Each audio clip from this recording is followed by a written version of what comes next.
too much. So what we were talking about before we went on the air is we don't think that the Heat are going to play this 2-3 zone in the first half very much. Can you elaborate on that a little bit? Yeah, I mean, usually what Miami has done, like what we've seen it at a couple points, and Toronto actually did this too at different junctures, is you change things around depending on where a team is going, and the way you phrased it before, and I think this is a good way to think about it, is in between games, teams spend a lot of time focusing on what went wrong in the previous game, especially if they lost, and they're tuned in for that. They have, little plays and all these sorts of approaches and stuff. And the further you get from that training, the less fresh it's going to be for the players. So if you don't go to it until the second half, I think that could work really well for Miami. Yeah. Now Boston did light them up in the first half, going mostly against that switching defense. We've seen a lot of stuff from Miami. We've seen them go to a more conventional pick and roll defense style towards the end of game one with Bam Adebayo, which the Celtics were a little slow to recognize that that's what they're doing. They could just go right to Kemba for that pick and roll where he's so effective. And then they, of course, have done their switching defense as well. So, and they've got that 2-3 that they like to go to. And another thing that was big was extending that further on the floor, forcing the Celtics to take time off the shot clock. So here we go. Celtics, hey, at least they're changing things up, wearing their traditional uniforms, the black uniforms of the Celtics. They deserve to lose in game two for wearing those. And Miami will control. Goran Dragic has been the best player in the series, and Marcus Smart begins guarding him. I think they want to send a message there, and it's Kemba Walker guarding Jay Crowder for the Celtics, and they go right to Crowder to get the wide open three, but he misses it. A little flare screen action. I think they wanted to get Crowder going early, knowing that Kemba was going to be on him, because that Kemba has been where they have successfully attacked a large part of the time. Brown was open on that quick cut. Tatum missed him, but here's a nice easy drive by Smart, and he'll go to the line, putting a foul early on Jay Crowder. And that was very ineffective help by Duncan Robinson. There was cognizant of Jaylen Brown kind of cutting to the corner, and Jay Crowder, clear foul, commits, puts a hand on the back. Absolutely the right call. Yeah, and as you mentioned, Bam Adebayo, despite his heroics in game one, is not the greatest as a help defender. Still good, but doesn't quite have the same instincts. They get Jaylen Brown switched on to Dragic into the lane. The alley-oop on the open side pick and roll, and that is the same sort of action that killed the Celtics in game two in that third quarter, and they get another one there. That's got to be frustrating for the coaching staff. Clearly they worked on that. Now here's Brown cutting to the rim hard, and it looks like they're going to try to use Jaylen Brown more as the roll man against those switches. Here's Butler against Tatum. He beat him for that huge and one in game one. Here's Robinson. They switch this well underneath. What a pass to Butler, but help comes from Tice. The three from Crowder. He's missed two here. That was a more difficult one. Tatum goes at Bam now off the switch. Tries to get him in the air, and he can't. Now it's Brown going at Robinson, going right through Robinson, and he lays it in. That's a matchup they can exploit. Absolutely. And going after the limited members of the Heat is actually easier to do in this setting than in the zone because of where Miami places their guys in the 2-3. So they're going to get Bam here for sliding the hip into Jaylen Brown, who has been outstanding. No vestiges of that groin issue that he had at the end of Game 7 against Toronto. He's been very athletic in this series. Same play again. This time, Robinson doesn't let him slip it. He stays inside of him. Here's Smart on the drive. Behind the back, but Walker, the pass was a little bit off. Now it's Smart. Three-pointer over Crowder is short. Better defensive possession there by Miami. They didn't break down, and they forced to shoot over the top.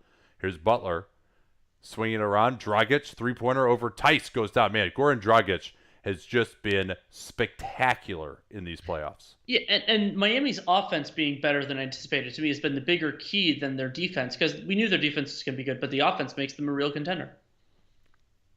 Here's Tatum, hands off, Smart. Now they get Bam onto Smart, trying to post Tice on Butler. They missed him.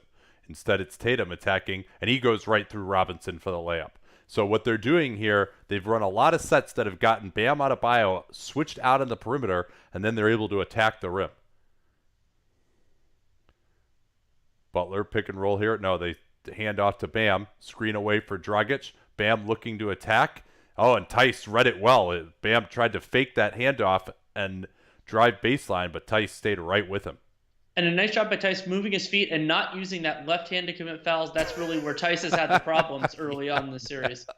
Seriously, every foul he's committed is with that left hand. Here's Tatum, pick and roll, stepping behind it. Now it's Smart. So they haven't really gone to Kemba Walker yet. It's been the other guys. There's that floater missed by Tatum, and then a nice block by Crowder on Brown. Now Crowder is ahead of Brown. He'll attack Walker in transition. Walker called for a blocking foul, and I really disagreed with that call. He's backing up out of the way the whole time. And Jay Crowder was really out of control there. I think to me the proper thing there would be a no call, and then it's just Boston ball because Jay Crowder was out of control. Yeah, maybe we'll see a replay that makes us think differently, but it seemed like Walker was just backing up out of his way. And worth noting, Tatum got to that finish against Duncan Robinson when Tatum has been matched up with somebody who's one of the better defenders for Miami. He hasn't really gotten much so far in Game 3, and that was a problem in Game 2 and Game 1 as well.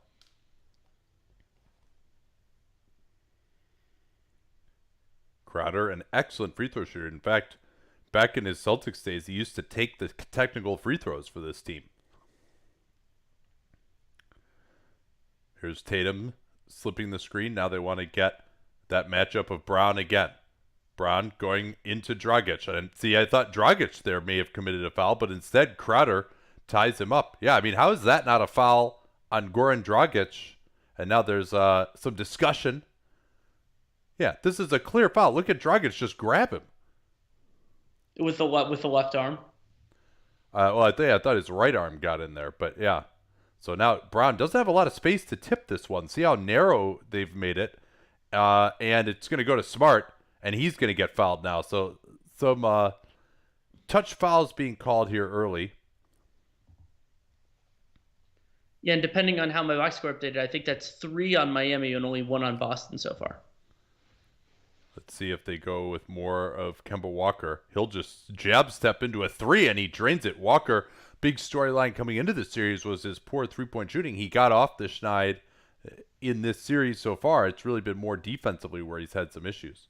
Now they're trying to post up Butler. He gets it out on the wing and ISO, trying to get Robinson going off the ball. Butler driving on Tatum, nowhere to go. Late clock now. He throws the flaming bag to Dragic, but Dragic creates a ton of space. What a move, but he can't finish it. Here's Walker going against the slower Crowder into the lane. And once more, Bam Adebayo has had no impact on these layups. That's 4 layups already for the Boston Celtics, and Bam has been nowhere to be found on any of them. Yeah, he did a very tepid reach there to try to stop it, but didn't get anything. Jimmy Butler gets the pull up, little floater shot there. Yeah, and Tatum and Kemba Walker miscommunicating, a couple of miscommunications for Boston early. They want to get Tatum at the foul line against Butler. These guys matched up against each other every possession, it seems like. Now here's Brown pulling it, and he's had that mid-range jumper going, and he's got something to say to Jay Crowder also. Remember, those guys got involved on that jump ball a little earlier. Brown has been excellent early with 6 points. Now Tice picking up the foul as Bam holding onto his shoulder. And hey, what hand did he commit that foul with, Danny? I just saw the replay. It was his left, of course.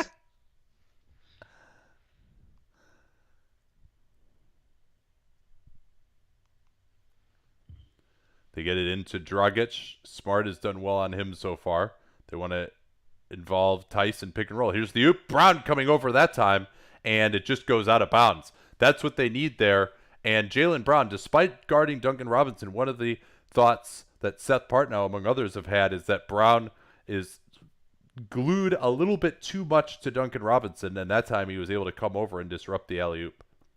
Walker rejects the screen. He's wide open, but way short. And now Tatum has gone for the rebound.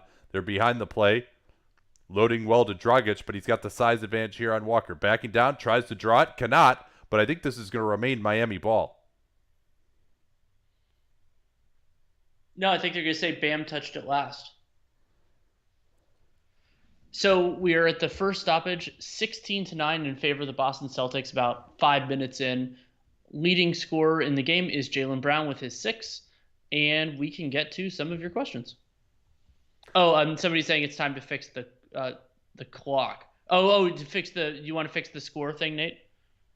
Ah, yes, thank you. It's our traditional ritual. Yeah. So we said the on-screen stats are ahead. There's nothing we can do to sync those up. That's just you're it's kind of going to be a challenge. We hope that you're watching the game during live action and that you're listening to us, that you can sync up that way. But the stats in the Twitter feed are going to have to be, theirs are going to be live updating because we can't sync those with our commentary. Yeah, yeah, but watch the game while we're talking. That's the or hope. or the road if you're in the car or something or something like that, or the dishes you're washing, whatever it is. But yeah, I mean, we turn those off at the end of the game to avoid any spoilers, though. But hopefully, you can self-manage there. I hope most people would agree that having those there to look at during timeouts is worth it, even if they are a little bit ahead at times. But we have to be slowed down because there's some people who are streaming the game, particularly internationally, that need us to do that. A question from Corey. What do you expect from Gordon Hayward tonight? I think he'll be very limited in minutes, but I think that especially if they can play him against some of those zone looks, having somebody who's capable of scoring at different levels, I think is really important. He's also a good passer, has nice instincts there. But what I'm most interested in is how is he moving defensively? Can Miami try to make him recover, chase some guys around, and basically what is his role there? Because it's not necessarily about game 3, but as we get closer to 4 and 5 with the time gap, is Hayward potentially a part of their closing 5? Yeah, so one of the big things we can look at here early, Miami only has 6 shot attempts and Boston has 11 at the moment. Yeah, Miami has already turned the ball over 4 times, and Boston has 1 offensive rebound. You're like, 1 offensive rebound, that's not that much, but they've only missed 4 shots. So that's actually a pretty good offensive rebound rate. This is an interesting question from Glenn Simonson. 538 says that Boston has a slightly better chance to make the finals than Denver right now. Do you agree? So, I mean, the logic basically there is that I think the Lakers are better or have a larger talent advantage, and they're up 1-0. I I think I would probably still go with Miami having the extra game logged and just the variance that can happen in a series if there's a health thing or something else. I think I would go with Miami, but it is close. From Eddie Johnson, how do you find the stats? That is our friend Min Wong does rthoops.net. It is a wonderful resource, and you and I both use it a lot, and it's on here. All right, hopefully that fixed the time. Yeah. Is this do or die from Boston's perspective? Yes, wholeheartedly. A team has never come back from 3-0 in a 7-game series, and I do not think they will be the first. So if they lose this game, the series is over in 4, but Boston, I would be stunned if they won the series. So yes, Yeah. It's do or die. And that should change the way they do minutes and everything else. Oh, by the way, here let's break in here because this elbow by Dragic is something that is going to be looked at, and I don't know whether that was deemed an offensive foul or what, but so Miami still sticking with their man-to-man, switching man-to-man. Tatum, not a great shot there. I haven't seen him hit that many super deep ones yet in his career. Smart sticking with Dragic. Bam on the layup. Again, they didn't quite have the open side pick and roll, but Tatum just got fooled by the pass from Dragic. That was his responsibility to get there on Bam. Here's Walker off the screen. Swing it to Brown, attacking on Butler. Again, what they're doing here is they're trying to get Bam out of the lane as, Tights with a huge cram. But again, Bam Adebayo, like what they're doing is they're getting him involved early, not even trying to go at him, but then just moving the ball. Now here Butler, they try to throw it to him and Walker intercepts. Now the Heat with the shot from Duncan Robinson. And really his first touch of the game is a wide open 3 off the scramble. And you could argue almost like accidental brilliance from the Heat to create a scramble situation because the initial pass was so bad. Tatum on the little Iverson cut, going at Robinson, swing it to Brown. Again, they've had excellent ball movement. That time Butler just lost Tatum and they got lucky. And that's more the type of 3 that I want to see Tatum take. In rhythm, catch and shoot. He made so many of those his rookie year as a Celtic. Here's Smart forcing Dragic to his left. Into the post, it's Bam. Good no call. Here's Robinson, 3 off the split cut action. That misses over Brown's late close. Now that Brown trying to post up deep, he's hacked. Oh, what a play from Brown! He had one arm to work with, and he puts it in on that deep transition post up. And you can tell they are very seriously going after Duncan Robinson. That is 4 buckets at his expense already. It's 4 buckets at his expense, and that's Duncan Robinson's second personal foul. So we could see him coming out because of the limitations and the fouls, obviously. Really liking the strategy as we're going to get our first look at Gordon Hayward after that grade 3 left ankle sprain. Been almost 5 weeks now exactly, as Brown way long on that free throw. But this strategy is really working well, and maybe we'll see Miami go back to the zone earlier than they might have planned to because they are getting Adebayo out on the floor. Maybe they go back to just a more conventional pick and roll defensive style. Here's Butler, intercepted by Smart, and you can see the big difference now is there the pass that's open, particularly when it's Brown to Robinson, is the pass to the corner on those pick and rolls. They are not going to let Bam Adebayo get those dunks anymore. They're bringing the guy in from the weak side. Tatum failed to execute that on one play, but the pass to the corner is what's there right now for Miami. Or Kelly Olynyk on a short floater is there too. And this is interesting. Olynyk and Bam Adebayo together as Crowder hits a 3 off the offensive glass, and pretty bad failure to rotate out of that by Boston. So this may mean, Danny, that Andre Iguodala is not going to be available. Yeah, that's a very good preliminary indication or a read of the situation, at least. So we'll see what's going to be the defensive approach here. Is nice pass to the corner by Brown to Tice, but Tice just can't hit a 3 in these playoffs. Yeah, Tice has hit 4 3-pointers total in the playoffs so far. Bam trying to back down on Walker. Help will have to come here. They throw it back to him. Tice coming over. He should just scram him out of there. He tried to, but great pass by Bam instead, and Hayward corralling the rebound. That's the long rebound the Celtics did not get in Game 3. Hayward wants 2 screens. Gets Olynyk on him. Oh, what a pass. That's what's been missing from the Boston Celtics. That look to Daniel Tice. And I'm not sure what Miami's defensive strategy is going to be here with Bam and Olynyk out there. They're going to still switch everything because Olynyk, I don't think, can hold up in that. Trying to run Hero off the ball. Smart just completely denies him. Now they want to get Olynyk, and he beats Hayward. That's not good enough from Hayward to get beat by a big guy for an open 3 off a screen, but another miss from Miami. Here's Walker, blowing by Bam, into the lane, rejected by Butler. Now it's Tice. He finds Hayward, getting past Olynyk, swings it out. Brown's 3. 2 nice passes, though, here already from Gordon Hayward. Yeah, and we're seeing Boston get better looks, especially in their first shot offense, than they did in previous games. Butler, later into the clock, going after Tyson pick and roll, gets past him, and another bad foul from Tice. Is it the dreaded left hand? No, he got it with the right hand this time. Maybe that means it wasn't actually a foul. It looked like he did get him pretty obviously there. But this Gordon Hayward being in, really, I think where I'm more concerned about him, you mentioned his lateral movement in the open, is with his defense and that he gives another place for Miami to attack potentially. Oh, man, this always kills me. Like, all these awesome old Acuras, and, like, they have, like, one good car now that they make. It's terrible.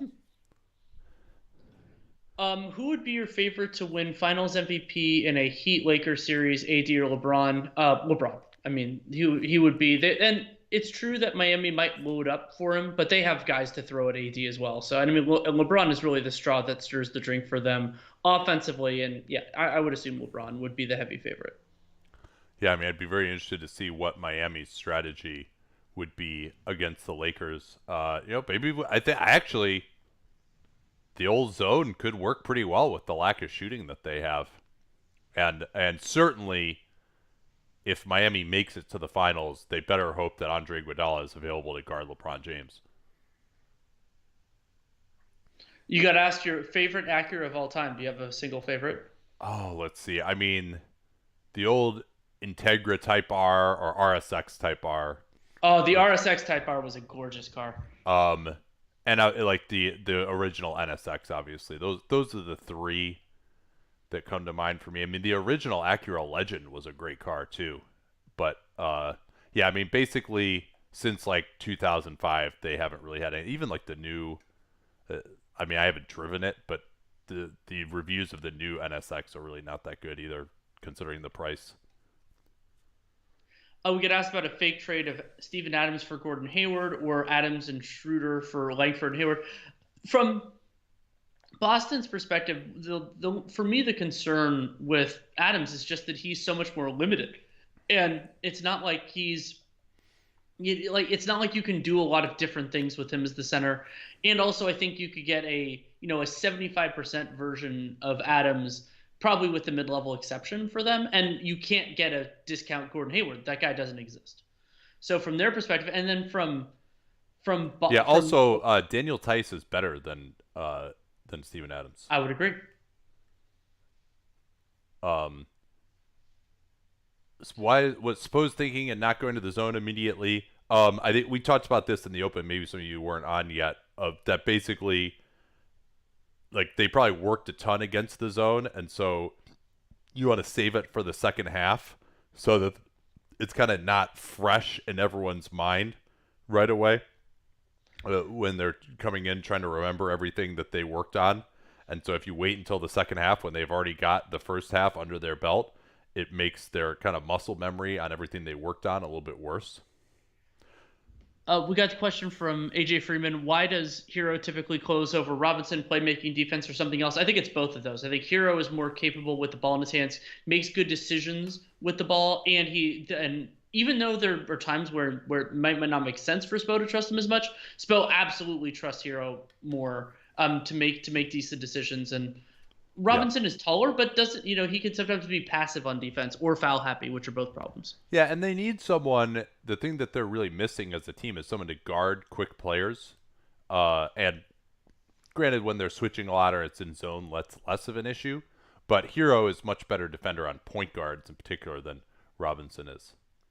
So we're seeing Enes Kanter in again over Robert Williams. Hayward continues to play, and I think it's really just going to be up to how long he can stay out there. They run a quick play for him here. And Iguodala is in, interestingly. So they had just a few minutes of Olynyk and Bam together. And here's Hayward getting to the nail with a nice shot. So he looks very comfortable early. He's had a couple of drives for nice passes, and then that bucket. So he may change this series, Danny, in particular just because of the fact that he's replacing guys who are just not that good. He's replacing Semi Ojeleye and Grant Williams. Here's Hero with the mid-ranger. That's short. Miami largely missing their three-pointers, as this will be Boston ball. I think Olynyk hit it out. And I think that might be an over-the-backbreaker. We'll have to see. I think he just hit the ball out. Okay. Okay, they didn't call foul. Yeah, really good to see Gordon Hayward back out there. His Celtics career has been so star-crossed with injury. Wanamaker is in now as well, and they've just to have still three playmakers on the floor with Hayward out there is huge. Here's Brown trying to start his drive early. Now they're going to post up Kanter. This is an advantage matchup against Olynyk, and Kanter shows you exactly why right there. And Kanter got fouled twice on that play by Kelly Olynyk. Yeah, so it's Kanter matching up against Iguodala, so they don't have to have him deal with the shooting of Olynyk. It's Hayward guarding Olynyk. Here's Dragic into the lane. Wanamaker with the steal. No, a foul. Yeah, Boston, I mean, right now, Danny, I think Boston looks great. We've said that about them in both first halves, it seems like.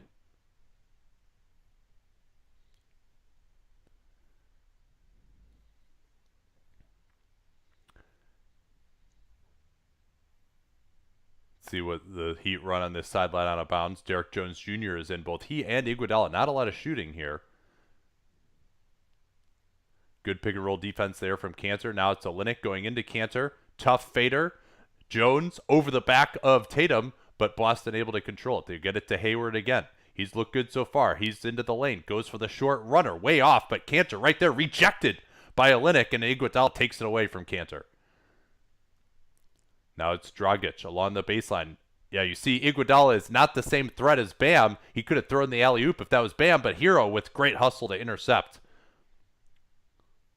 Now it's Hero on the drive. into Cantor, and he's blocked. The rare pass and crash that actually goes in favor of the offensive player, Danny. Yeah, and that one's a challenge to officiate because Hero is totally out of control, but Cantor basically walked into him as well. So I don't really know what you're supposed to call in that circumstance. And even though it was a clear passing situation, Miami has 5 fouls, so that is free throw. Or Boston has 5 fouls, so that's free throws anyway. Hero, excellent free throw shooter. Number 14 pick this year. And really, I would say a triumph for the Heat scouting. I mean, he was projected to be picked in that range, but you'd say, hey, a shooting guard, small wingspan at that size, is he really ever going to be more than a bench player? And they bet on his competitiveness and toughness, and here he is playing basically starters minutes for an Eastern Conference Finals team. You rarely see a rookie who plays well. Oh, man, Tatum just missing Cantor on the roll. Here's Brown going at Iguodala, loses it. Walker on the drive. He leaves it for Cantor, and Cantor, man, he blew it. I was going to say he's such a good finisher, but now he'll go to the foul line and put another foul on Olynyk. But Cantor just has such a knack for those pump fakes inside, even though he's not an explosive athlete. So the only two players with 2 fouls so far, Duncan Robinson and Daniel Tice, two guys that have had regular foul trouble in this series. A bunch of other guys have one. I'm not going to repeat all those. Cantor, a solid free throw shooter for a big. And the other thing that is an option for Boston now would be to close this game with their 5 best players if Hayward is going well and he's holding up from a conditioning perspective, because now Tice's foul trouble isn't quite as damaging. Here's Boston actually showing a little token full court pressure, interestingly enough. Hero trying against Walker. Tatum almost intercepts. Olynyk loses it, and they're going to get a foul here on Tatum, I believe. Loose ball foul. Or maybe they'll put this on Olynyk. Well, and there have been a few times during this first quarter where Miami ball handlers have overcommitted when they didn't really have anything and then just panicked and had to throw the ball into a crowd. There was a play where Butler was kind of gnashing on the baseline and didn't have Adebayo. There was one for Goran Dragic, and then that one right there. Yeah, so this is somewhat of a 2-for-1 for the Heat, as the foul indeed goes on Tatum. Didn't get a great look at that angle of who really got there first. And notably, so this is a 5-1 turnover advantage for the Celtics, but only one of Miami's turnovers has been a live ball. Missed free throw from Olynyk. And notable as well, Danny, that the Heat have gotten free throws without even attempting a shot on these last couple of possessions. Butler is back in to guard Tatum at the end of the quarter. A little bit different minutes management here for Butler. Swing it to Wanamaker. He'll drive into Iguodala. Tatum, spot up 3 is open, and it goes down. That's the shot that Jason Tatum really needs to hit. But Miami has time here. Hero pulling up over Wanamaker. Good look, but it just rims out. Miami has had ill fortune on these threes, and Tatum's long ranger goes off. So great start again for Boston, as it has been throughout. 31-22. Here's a wild stat from the shot chart. Boston, 8 of 12 in the restricted area in just the first quarter. And that is a ton of points. That's, 16 points is almost as many as Miami had in the entire game. They haven't gotten fouled a ton, at least in terms of resulting in free throws, but they've been getting shots right around the basket, and a lot of them have been really clean looks because Bam Adebayo has not been there to help. Yeah, and the shot distribution for the Celtics has been outstanding. We got to remember to talk about that on the pod, of how they really did a great job of just getting Bam away from the rim and then attacking against steals. There really isn't another rim protector on this Miami team. So catch you up just on some quick stats here. 31 points on 24 possessions for Boston, 129 offensive rating, and Miami struggling to 22 on 24 possessions, and Boston killing them on the offensive glass, 36% offensive rebounds, Miami turning it over on 21% of their possessions. So it's really been not only the superior offensive performance of Boston, but then they've had more bites at the apple as well.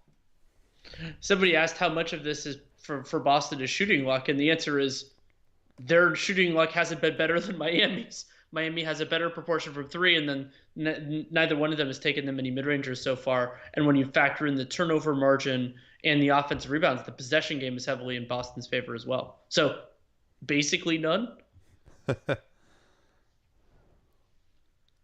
What does Heroes Emergence? How does Heroes Emergence affect Nunn's future with the Heat?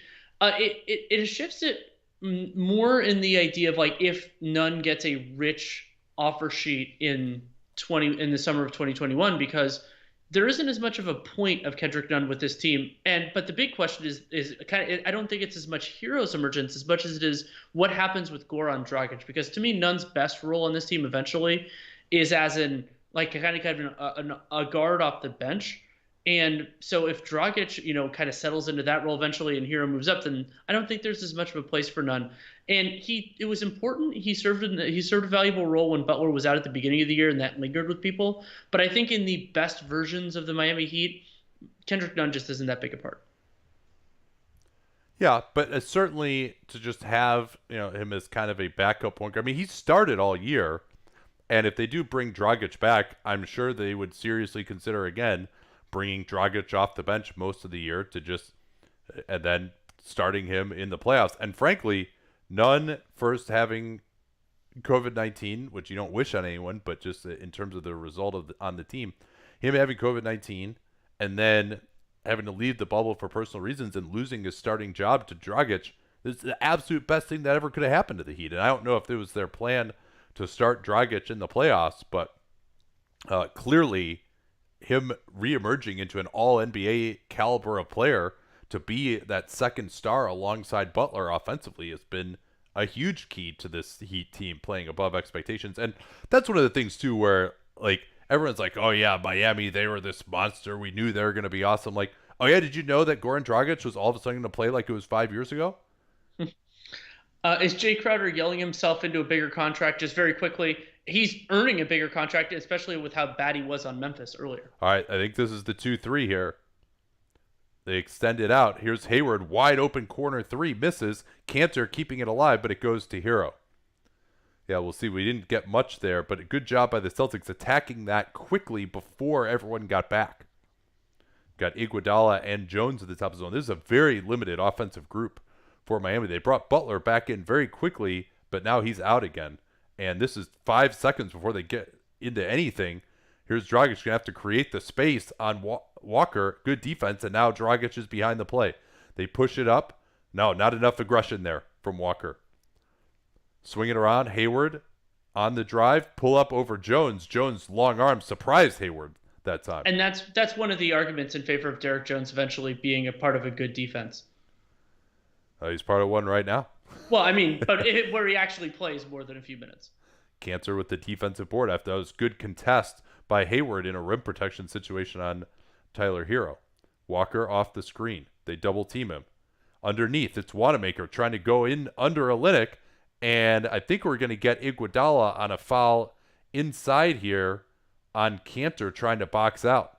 I did not see a ton of contact. I think maybe Iguodala, or no, they're going to say Olynyk fouled. Yeah. Olynyk fouled Wanamaker with his right thigh is what I saw. And let's see. Yeah, that's what the box score has to. One of the perks of us being a little bit behind is that I could actually see the box score and then get small spoilers on what's coming, which I try to avoid. It's also notable that they're going to this 2-3, at least preliminarily. Now it's changing. Without Bam Adebayo on the floor, there was a pretty limited defensive group to go to a 2-3. So Wanamaker, solid free throw shooter, though he doesn't get there much, extending to an 11-point Boston advantage.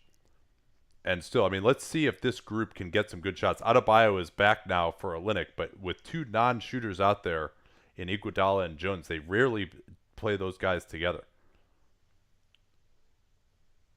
Pick and roll at Cantor. No real advantage gained off of that. Hero with the tough two-pointer, but that's still good Boston defense. Stevens directing traffic here against the 2-3. You see there's no one in that corner, so the corner guy can come up. Here's Walker just gunning a three from the top.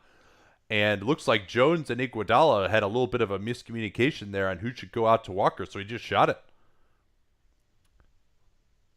Here's Hero as Tatum gambles and loses, and they give up the three. Terrible defense again by Tatum. It just was not in a stance, and then decided to gamble out of not being in a stance. You see Brad Stevens yelling at Kemba Walker, go, go, go. We need as much time as we can to attack the zone. Walker on the drive, underneath to Cantor, goes to the hook, and I thought that wasn't a physical enough move there from Cantor. Now Dragic leaves for Adebayo. Wanamaker comes back. He now rotates out to the corner to Jones, and he hits a three. So 2 3-pointers in a row now by Miami. They can get hot, and they have usually in these second quarters. Against the zone again. Hayward trying to get to the foul line.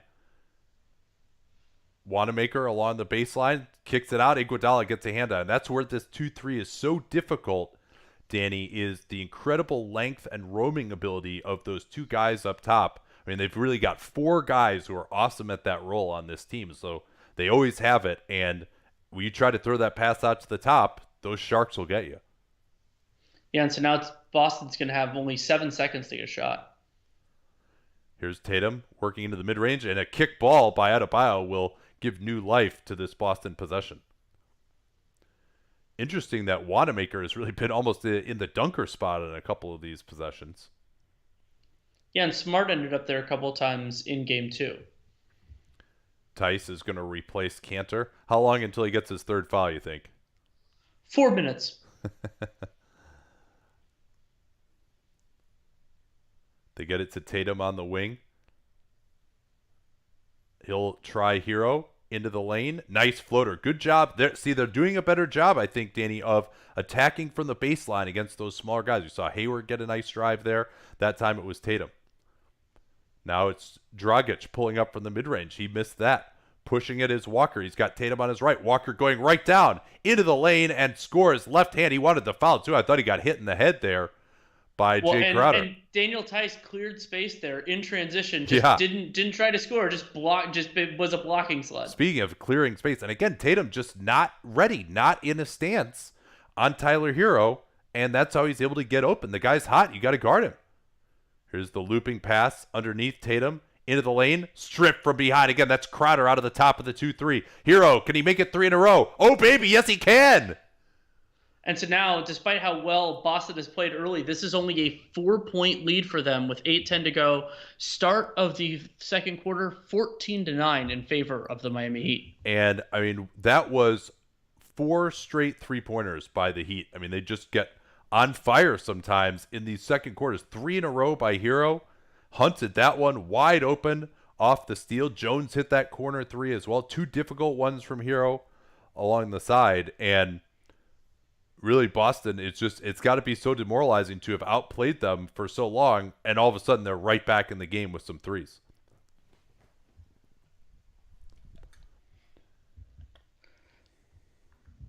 So, point from Granta Robson that this is following a similar path to games 1 and 2. The Celtics are the better team, but they had mental lapses. I mean, the Celtics played better early in portions of the games, but I wouldn't say that they were the better team in game 2 in particular. Yeah. Well, I mean, certainly in the first half they were, and then the zone really started to flummox them. And so, I mean, Miami now is 7 of 13 from 3.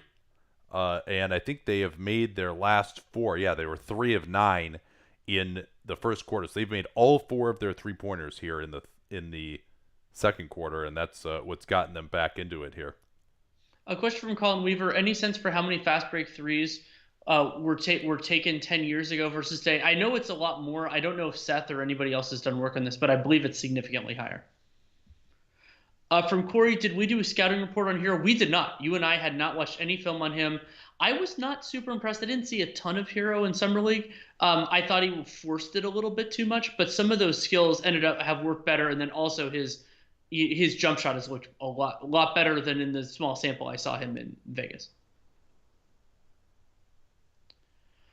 Did we ever find out why Malik Monk got suspended? I thought it was for a violation of the drug policy. I don't think we found out the specific thing, but I believe it was a violation of the drug policy. Yeah. Oh, according to Matthias, Jason Tatum picked up a technical going into the timeout. Let me see. Schumann has that as well. So we'll have to keep an eye on that.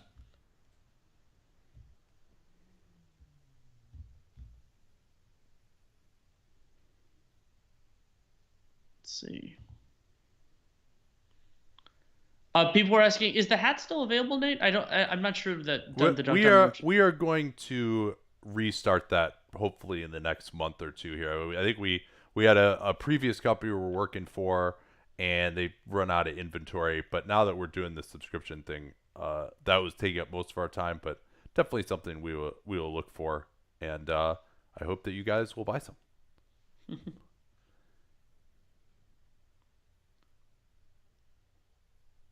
Let's see. Is Manu Ginobili a good comp for Tyler Hero's ceiling? No. Uh I mean Manu. I don't think Manu's a comp for like anybody. I mean it's really hard. Well, But Manu is 4 inches taller than him, has a lot more length, and is more athletic, and also is just a way better finisher and passer than Hero. So he would have a lot of work to do to get there. And Tatum just got teed up, I presume, because he did not get that call on the strip. But you see how the guys from the top of that zone, they even come down all the way to the rim and make plays, which you don't see very often in, say a college 2-3, those guys at the top coming down and making plays. Like we and saw. we'll see. Yeah, go ahead. Sorry. Sorry, I was gonna say we'll see if that tech on Tatum ends up mattering. But that was a good point on Yeah. the call the difference. But again, he really, mentally, we noticed a few times where he didn't hustle in game two. His times here where he wasn't in a stance. So yeah, by the way, if they're gonna bring these guys, the second layer of guys, all the way up against in that full court press, just throw it over the top of those guys. They get it into Hayward, quick pass to Walker, and that's a great look. Just missed it.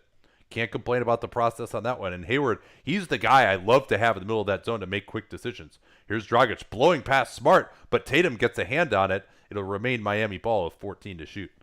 And it's true that NBA players don't have to follow the same rules of don't go in the air without a plan, but there was nobody near Goran Dragic when he left his feet there. Sorry, no one on the Heat near him. There were 4 Celtics around him. Yeah. So if they run that full court press again, I'll try to explain more what I meant. It's a 2-2-1 that goes back into the 2-3 zone.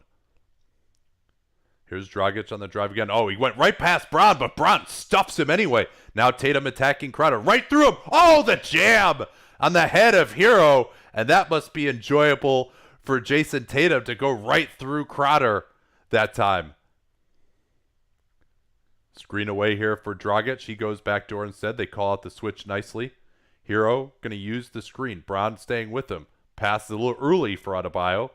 Now Dragic will have to create late in the clock.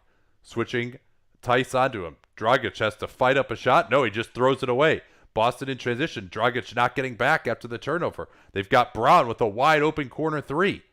Yes, sir. Nice response from Boston to go back up 8. And remember, there was a big turnover disparity in that first quarter. Boston getting some in transition here has really helped their offense look better. And that was a terrible play by Dragic. He got caught on the baseline, throws it away, and then to not sprint back after that. This is also an incredible block by Jaylen Brown. Like, it looked like Dragic was going to be wide open.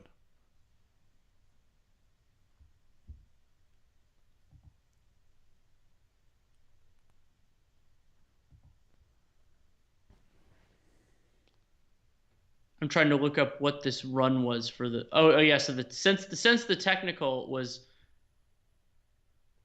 just 5-0 5-0 run. Yeah. Yeah, 5-0 run. Let's see if we have anything. Who is the player most likely to be traded this offseason? Someone said Gallinari, which is actually, that might be true in a sign-in trade, Danny. Like, he's probably a pretty high. I mean, Chris Paul certainly has got to be in that list. Anyone else really come to mind for you? I'm trying to think of somebody who just absolutely doesn't fit the team's timeline. Well, I mean, I got one for you. Eric Bledsoe. I wouldn't say he's single most likely. I mean, they're going to need a point guard, so it could very well be him. Maybe he's the guy that they're most trying to trade. Or Ersan Ilyasova would be another one too, just as salary matching potentially. In this new era where the Bucks ownership's and paying the luxury tax. Yeah, it could very well be a member of the Thunder. I mean, you brought up Gallo, and CP is obviously there too. Yeah, I think about that. That'd be a good question for the pod at some point. Like actually dig through it. Knicks fans hate Julius Randle. Yeah, but trading Randle is going to be somewhat difficult, even though he only has one. He has a light guarantee, like what, like 3 million or something guaranteed for his third season. Is that right? I'll confirm that in just a second here, but yeah, I don't remember it being much actually. It might even be. You might even have a team option. Hold on, I'll get it for you in less than 3 seconds here. Uh, no, 4 million guaranteed actually in Okay. 21-22.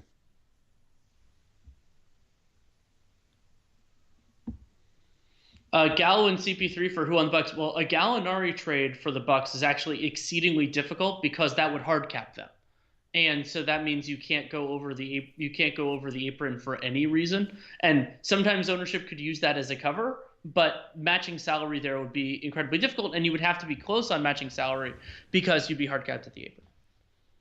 Yeah, I don't know if I Um, really like Gallo for them that much. I mean, I guess with him and Middleton and Paul, I mean, you're basically like Brooke Lopez would have to be in that trade. It would have to be Lopez, George Hill, Bledsoe, Ilyasova, and yeah, I mean, I think they might be hard pressed to stay under the apron, even if they got rid of all those guys. But and I don't think that Gallo helps them more than Brooke Lopez does. What is Jaylen Brown's ceiling? I think of him as a really talented defensive player who is not going to be the best. He's not going to be your linchpin offensively, but can be a talented one. So like maybe like the second or third best player on a title team. I think he could absolutely be that. I don't think he'd be the best player on a title team. That would be a big surprise for me. But I love Jaylen Brown. I think he could be a very valuable part. I mean, heck, he's one of the best players on a potential title team this year. Yeah, and I think there's more to him if he got more on-ball reps potentially. He just hasn't done a lot of that in his career, and his passing is better now than it used to be. So Butler is back, Hayward is back as well, and they've got Walker off the floor. This is Smart at point guard. So there's a lot of size now available for this Boston team with not having to have Wanamaker out there. You have Smart as the backup point guard. Adebayo, they got him on that fake DHO again. Now they miscommunicate, though, and give up the dunk. Hayward looking at Tice. And, yeah, I mean, Tice definitely should have switched that one, and he didn't. And Hayward is like, why didn't you?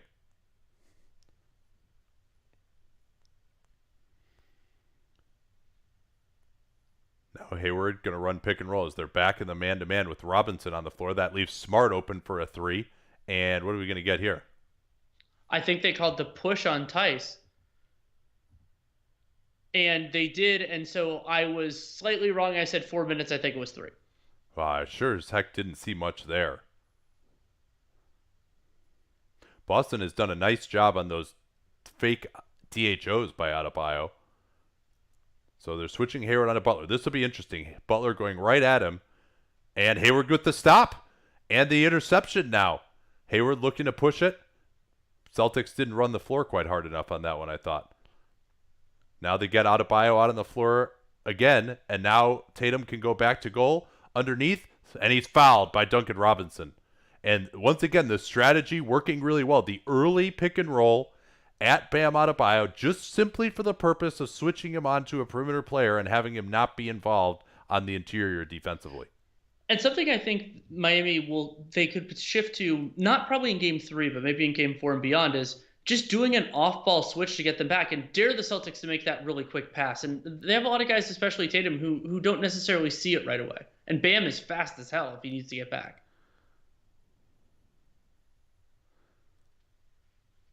Yeah, like having Jimmy Butler on that weak side guarding Tice, like he's just not going to come over to affect that shot by Tatum, but Bam absolutely would have. Yeah. Well, and there's intimidation, even if you don't get the shot, you make the guy think about it. Yeah, and Bam, I think they got to do a better job of switching him out of that matchup potentially. Boston does a good job of that. Miami doesn't do a lot of that. Butler rejecting the screen. Brown right on him. Late clock now. Hero has to create. Smart all over him. He'll take the tough jumper on the baseline. What a shot again. Tyler Hero has been unconscious. That's, I think, 5 jump shots that he's hit now. Many of them well contested. Here's Brown. Leaves it up for Tice, and he's hit from behind by Crowder. And we'll see whether that's a shooting foul or not. I think it should be. The contact doesn't take place until Tice has caught the ball and begun his shooting motion, at least to me. Yeah, and Tyler Hero, he is 5 for 7 on jump shots, and he is 0 for 1 in the restricted area, and has 2 free throws as well. So yeah, it's really been a jump shooting night for him. 15 points in 12 minutes. Yeah, and Miami's shooting inside the arc has not been good. They are only 6 out of 16 on 2-pointers right now, and that's with a couple of makes just recently.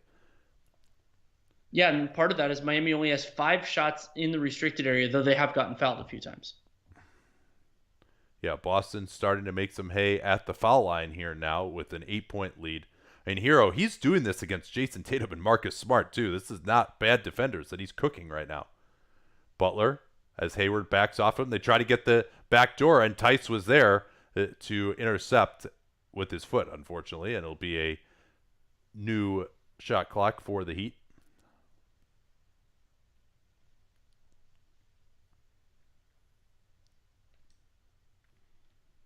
Adebayo switched onto again by Hayward off of Crowder. Looks like the Boston is now in their 2-3. Get it into Adebayo. Nice floater. Quick bounce off the floor by Adebayo. And looked like Tice just felt like he had to get outside of the lane, and that's why he gave up that positioning. Heat back in their 2-3 now. This is Syracuse versus Washington, apparently.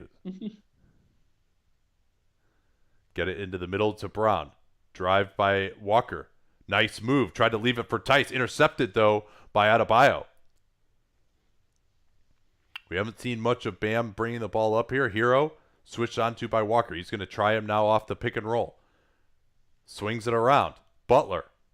Run into. No call. Butler going at Tice. Butler again. Bucket. And that separation was created by Marcus Smart biting on a Jimmy Butler 3-point pump fake.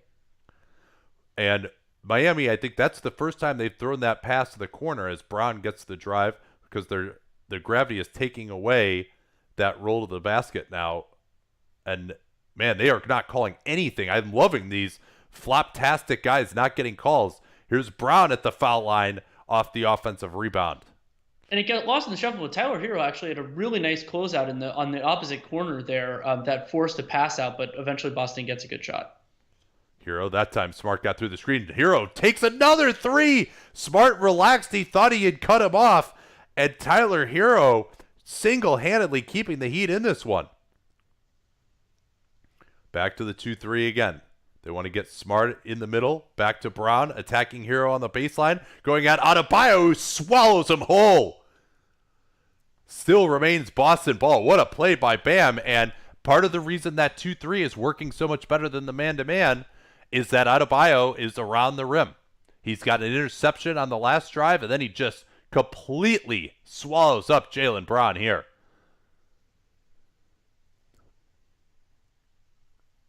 What a block. He blocked the shot twice. Twice. Blocked it with his forearm, then blocked it with his hand. Smart sitting down. He's had little impact today. Little flare screen set. Good job by Dragic coming up to take that away, and then the pass to Tatum got deflected. Yeah, these guys, the corner guys in the Heat zone, the guards, do a really good job of knowing when there's a crisis and they need to get up to the wing. Now they get it in, though. Easy play by Tice. Tatum tried to dunk it. Tice with the left hand. Wow, he can't do anything right with his left hand. Now Brown trying for the steal. That goes awry, and that's going to lead to a wide open 3 from Crowder, and they're lucky that he missed that. Now Hayward attacking through the middle of the zone. He's fouled from behind. I think they're going to get Crowder on this one. And I think that's Crowder's third. Yeah, clear reach in. Gordon Hayward really has provided a very nice impetus just with his overall intelligence attacking the zone here and just making the right play.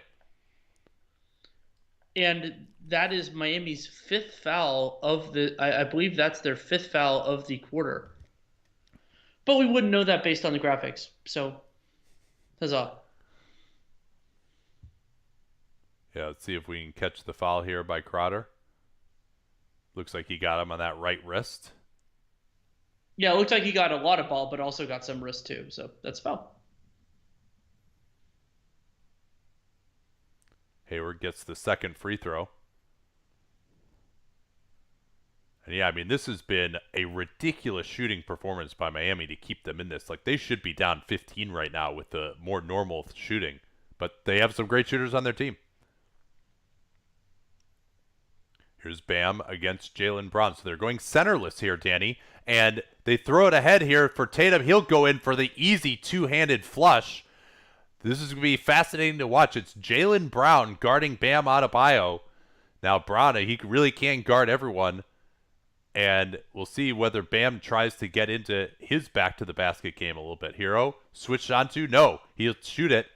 Nice rebound by Tatum, and they're going to get another dunk here. Transition defense from the Heat, although some of it's been turnover-based, has been poor. And that wasn't even the, contest the shot and keep running. Jaylen Brown just beat them down the floor. Yeah, I think 2 or 3 Heat went to the offensive. And now Brown again. Bam trying to chase him down. Brown going in. He lays it in again. What a half for Jaylen Brown on both ends. 10-point lead all of a sudden. Now Dragic crossing over, and Smart with a tired-looking foul. Here is Jaylen Brown's line for this game. 17 points, 8 of 12 from the field, only 2 attempted three-pointers, which he split. 5 rebounds, 2 assists, 2 steals, 1 block, plus 16 in 18 minutes. Yeah, and he's had stops on the last 2 possessions while guarding the biggest guy on the floor. And this is interesting. Miami is going to take out Adebayo and go with Andre Iguodala at the end. Does Adebayo have any foul issues? He has 2. Yeah, maybe. I guess that's the reason. So, wow, super small game right now. And now it's Boston in the 2-3. Butler finding space in the middle. Missed the floater. So let's see what defense Miami is in here. I guess they're in a switching man-to-man, I'm guessing. Posting up Smart against Dragic. Smart going through Dragic. Scores. What a close to the half from the Celtics with this group. Their 5 best players. Iguodala hands off. They'll just switch that, no problem. And they're going to get a rip move foul, but that's free throws for Dragic. Dragic, low-key, one of the more inveterate foul seekers in the league.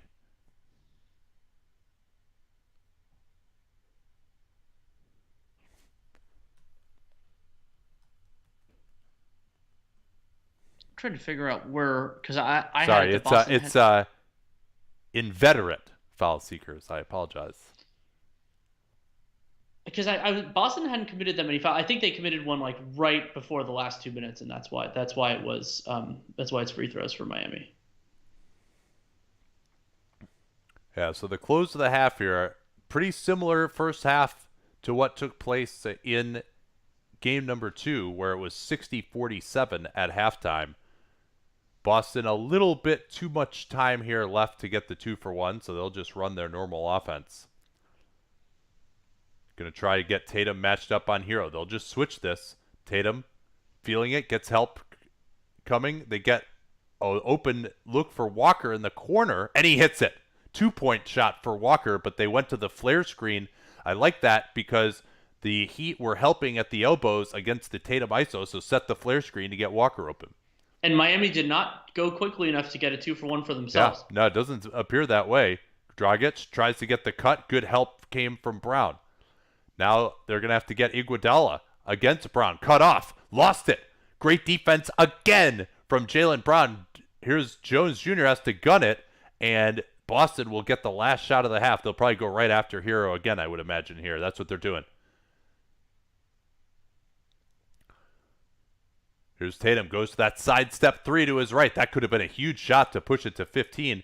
Iguodala with the non-buzzer clutch. He's paid for next year. It doesn't matter.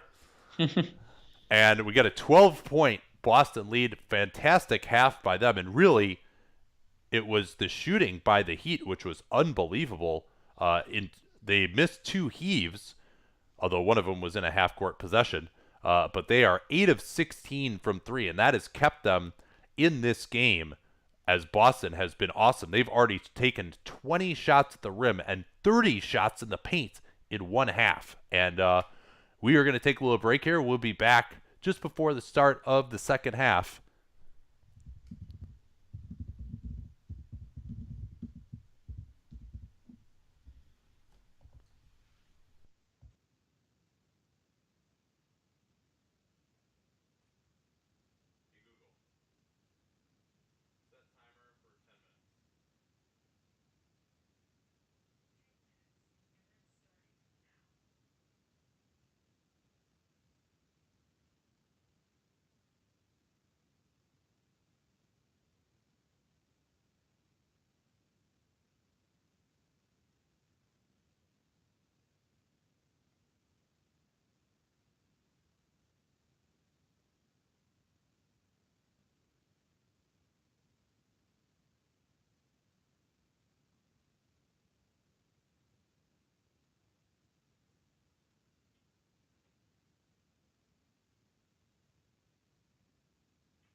All right, welcome back to the NBA cast here.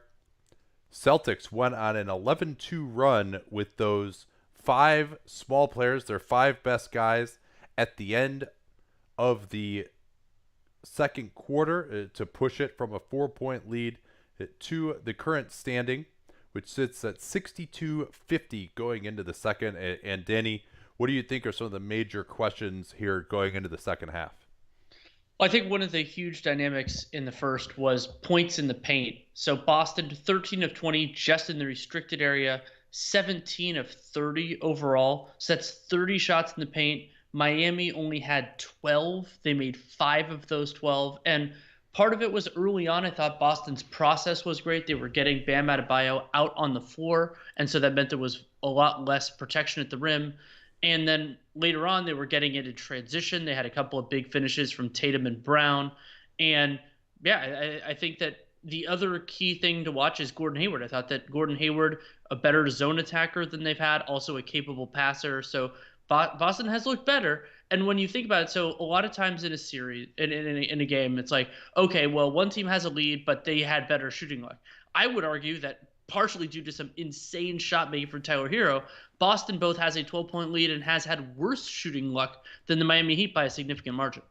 Yeah, and what the Heat are going to do defensively now is a big question. Are they going to go with that zone full time? I don't know exactly what the stats were, but the zone definitely looked better than their man-to-man. Their man-to-man got chewed up in a couple of ways. Number one, this great strategy of getting Bam switched onto the perimeter and then throwing the ball to the either for a post up or to the wing to attack. And then they also were killing him on the offensive glass. They had 38% offensive rebounds in the first. And so those two ways with Adebayo out of there have really killed the Heat's defense in their switching man-to-man that so flummoxed the Bucks and the Pacers in earlier rounds. So if they don't go zone, really through the first 3 games of the series, Miami has not been able to stop the Boston Celtics. Yeah, and Miami's offense, is, other than that shooting, has been a big concern too. 8 turnovers in the first half, and one of the stats from Cleaning the Glass, Miami only has an 86 offensive rating in the half court compared to 108 for the Boston Celtics. And the Celtics lead grew a point during halftime as Kemba Walker's corner 2 was changed to a 3. They get it to Tice again, trying to get Tatum posted up on Duncan Robinson, who battled foul trouble for the first time. And Duncan Robinson gets the block. It wasn't the first time he battled foul trouble, but it was in the first half. Now here's Butler going at Brown. Butler had something to say to the refs, and the refs did not agree. Now Walker trying Dragic, where he's had little success in this series, and they're going to get a kick ball on Adebayo here. I guess the other thing that they might try defensively is more of a conventional pick and roll defense that they went to at the end of game 1. We'll see if that's something that they try, because the switching man-to-man has not worked. Here's Walker. Jumper over Dragic, misses. Tice sprinting back after the offensive rebound attempt. And Adebayo, let's see if he tries to get into his individual offensive game a little bit more. They haven't tried that hardly at all. Butler against Brown late in the clock. Butler on the drive against Brown. Brown with the stop again. Butler rebounds, and he missed again. And he's got more to say to the rest, and now he's behind the play. Brown, his man, going right in, and Bam stopped him. Way to clean up there for his teammate arguing with the ref. Now here's Dragic. He's got Crowder wide open. Yes. The first points of the second half, finally. Yeah, and Crowder has gotten loose for a few shots. That was one of the other than Hero, one of their few saving graces at times in the first half. So they are sticking with the switching. Now trying to post up Tice underneath. Tough fadeaway by Smart, but there's the offensive glass again. And Tice all day, they switched Crowder onto him once Dragic was on him originally, but Crowder couldn't do anything on the defensive glass either. Going to try and get 2 screens away here for Dragic. Instead, it's Crowder. Crowder stepping back as Walker goes under, but Crowder not quite as facile on the move with his 3-pointer. Now it's Bam picking up Tatum in transition, interestingly. Tice trying to post up. Tatum on the drive, and he's going to get fouled from behind. We'll see who this gets put on. And if they call it on Crowder, I believe that's his fourth. It may, in fact, have been Crowder. Oh, it looks like they gave it to Bam. So that's 3 on Bam.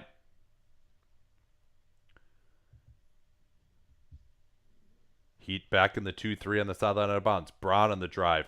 Sets up Smart. No, man, Smart should have just taken that. Robinson, great job reading that and taking away the corner 3 by Kemba Walker. And that's exactly the situation where I like the pass fake into a shot, because you can settle yourself and you get the only defender going the other direction. Agreed. Late clock now. Smart on the handoff. Tries to go through Butler, and they're going to get a non-shooting foul on Jimmy Butler. And Jimmy Butler cannot be pleased. He's thought he's gotten fouled 3 times already, and then he gets picked up for a relatively questionable one. I loved the way the game was refereed, by the way, in that second quarter, where everybody was flopping like crazy and nobody got a foul call.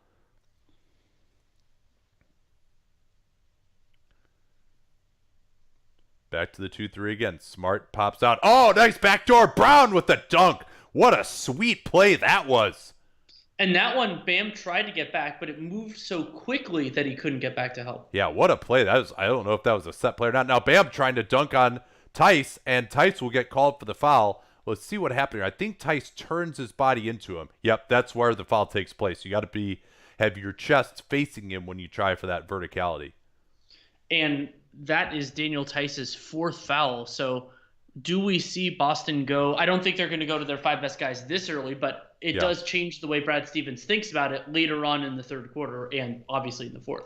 Yeah, Gordon Hayward got 15 minutes in that first, so we'll see whether in fact they go with Cantor, maybe Grant Williams, maybe Hayward. Maybe I would consider Grant Williams here for just a couple of minutes. I would too, especially if Miami's offense is slogging out a little bit. Just switch it, make them slow. And it is going to be Grant Williams. So we'll see. They're probably going to go now to that switching man-to-man that worked really well at the start of the fourth quarter in Game 2.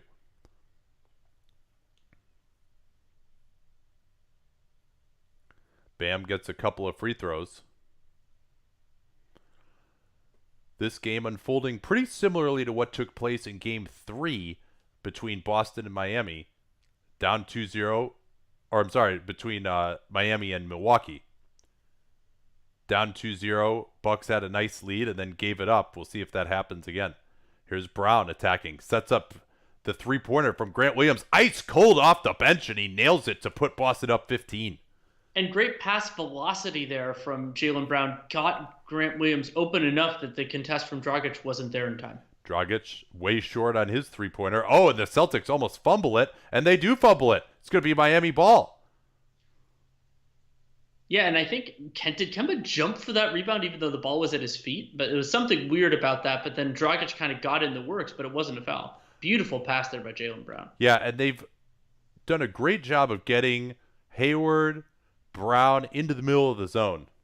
Robinson tells them to go away so that they can run the pick and roll.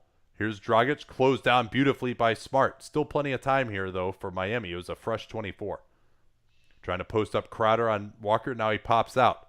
Crowder with the 3. Good late close by Tatum. Forced a miss. He totally surprised him. Now Grant Williams. Off the rebound, it's Walker. Man-to-man.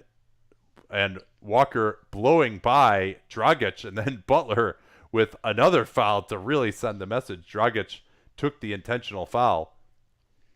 Well, and worth noting that another play where Bam Adebayo was out there on the floor, so Kemba Walker, he ended up getting fouled before that, but didn't have to hesitate on the drive. Yeah, one of the few times that Walker has been able to wrong foot Goran Dragic. Back to the Heat zone again.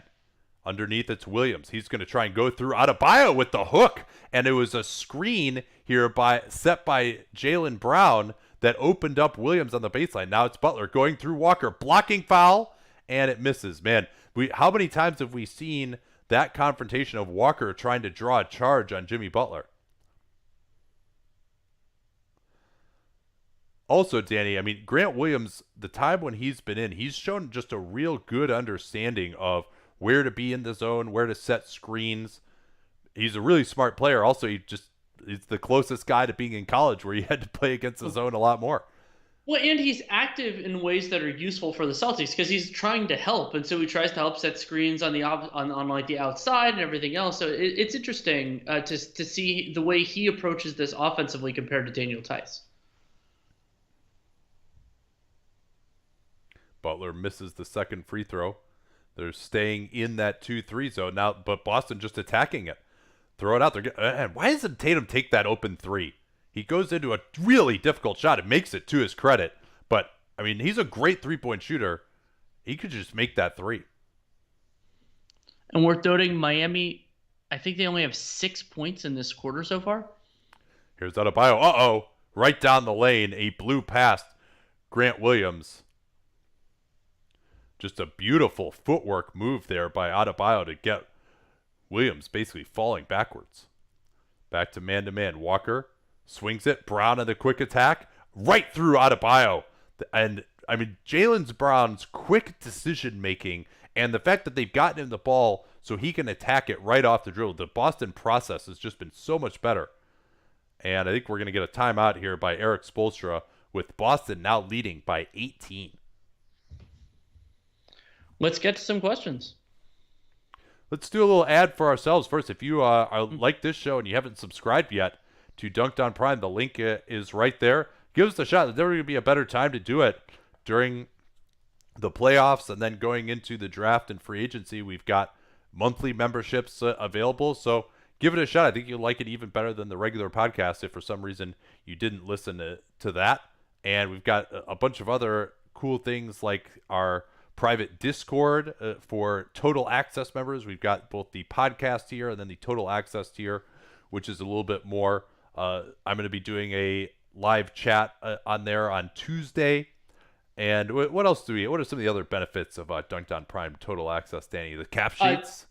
Cap sheets are a good one. And the other important part is that we're continuing to think of new things. This is a new venture for us, and we're taking suggestions. We tried a potting diary, which was a new thing, and because of the new format, we can release podcasts right away. We don't have to tie it to Monday, Wednesday, Friday commutes and everything like that. We did a rapid release after yesterday's Lakers game. So like just the idea that you can get our content, but in a way that is being adapted and created all the time is I think really good.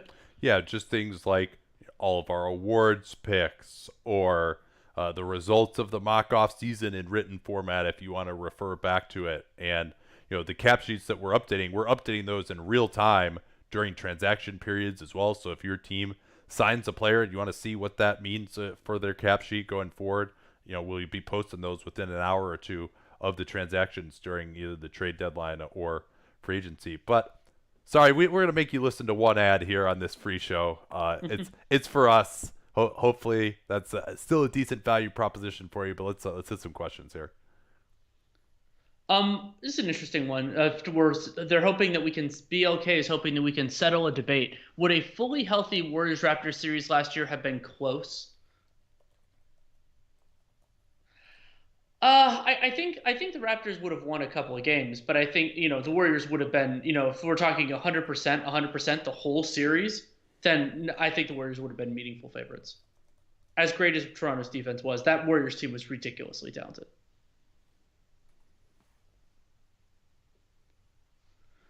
Let's see.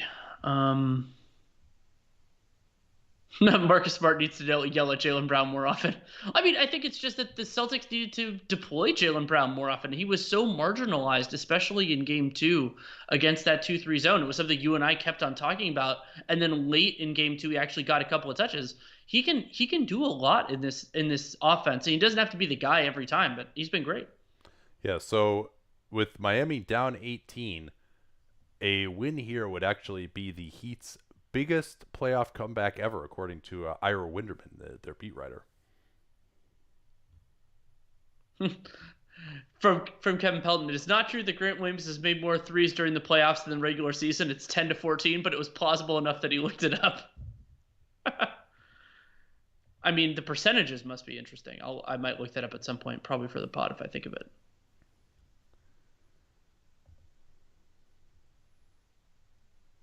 Yeah, Grant Williams is a good guy to get mic'd up here as they're back in the 2-3. Adebayo back to goal against Tatum. I think he could be successful here if he tries him, but they're trying to get Duncan Robinson. Said, oh, the fake DHO got him, but Williams with a great reaction. Now it's Adebayo again, and he just lost it. No, they're going to give a foul on Grant Williams. Zach Zarba's got it there from the side. Great and that was a good verticality. verticality call. Yeah. I mean, in Grant Williams, he's got short arms. He's not going to block that shot, but he's got a thick chest, and if you can't go right through him, he's going to knock you off balance. It's very hard to finish. Back to the 2-3 again for Boston. Robinson trying to get it to Adebayo at the elbow. Now I think they're switching back into a man-to-man out of this. And they're going to get another foul here. Jaylen Brown holding Crowder, and now Crowder getting in his face. And, you know, a decent gambit by Crowder with his team down to try and engage and see if something can happen. I think that probably should be a technical on Crowder. It looked to me like he initiated that. Also, that's Boston's fourth foul. So as long as ESPN's box score thingy is right, that means the Heat are shooting free throws the rest of the quarter. Yeah, see, watch it here on the right.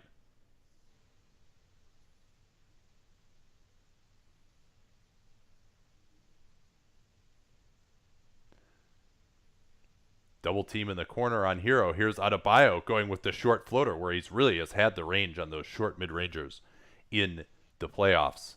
Back to 16, back to the 2-3. You see Duncan Robinson way up there. No, I'm sorry. This is a man-to-man. I apologize. Here's Smart looking to attack Robinson. Now hands off to Walker. They want Walker to go at Duncan Robinson instead. Into the lane, steps back. Good defense by Robinson. Yeah. Thought it was good process, though, overall by Boston. Yeah, to give it to Walker to attack him instead. Now they just lose Hero. Terrible job by Smart. Maybe he thought they were in the zone still. Now it's Brown. Blow by on Crowder. Crowder stuffs him. And they're going to get a foul. I wonder if Crowder's going to say anything about that. Oh, that looks clean to me. No, he got him. He's got him with the body. Watch this. He goes right through his body for this. Yep, you were right. Yeah, that side of Jay Crowder, that's where the foul is. It's not on the ball. Yeah. I got caught ball watching. I'm usually pretty good at looking at the body, but I yeah, didn't see well, it. and so that's why the guy who's on the baseline, he's not going to make that call necessarily, but that's why the official on the sideline has the angle to make that call, and he's the guy who made that call. So is that 4 now on Crowder? Yes, it is. And Bam still has 3. We'll see who replaces him. Neither Iguodala nor Jones is the caliber of shooter that Crowder is, so that does crimp the spacing a bit. Also interesting that the Heat now have Robinson and Hero together. Dragic getting a rest. Back to 18 for Boston. Here's Adebayo on the fake DHO going at Smart. Blocking foul is called, and it'll count. And that's the type of attempted charge that I just want to see out of the game now. You could talk about how it's being officiated right now, but he's not really defending there. He's just trying to get in the way, and there can be a real chance of an injury. Yeah, and he's right there. If he just jumps, he could make that a very difficult shot. And he does the little Duke scoot underneath him. Good call. Yeah, and remember, it's always about when the offensive player takes off. It's not about if the defender is set when the contact occurs. So we're looking at a foul shot happy rest of the quarter here with both teams already in the bonus midway through. Tatum against Robinson. Crosses up on him, creates the space, mid-ranger, rebound by Smart. Oh, the ball went right to him. Now he's going to call a timeout. Great timeout call. I think it was Brad Stevens who got this. Yep, he called it. Yeah, that would have been a challenging jump ball for them. So to ensure an extra possession, that's very important. And they had an extra timeout to burn there. Oh, do you want to answer the question we got before about if Warriors Raptors last year had been 100% full strength for both sides, what you would have expected the outcome? Yeah. I think that would have been a 6-gamer. In favor of the Warriors. Yeah, I think that's totally fair. I Yeah, mean, keeping in mind that Klay Thompson also missed a game in that series, and yeah, actually and missed, or I'm sorry, missed a game and a quarter. Obviously, like uh, probably Golden State wins that game 6 if he doesn't get hurt.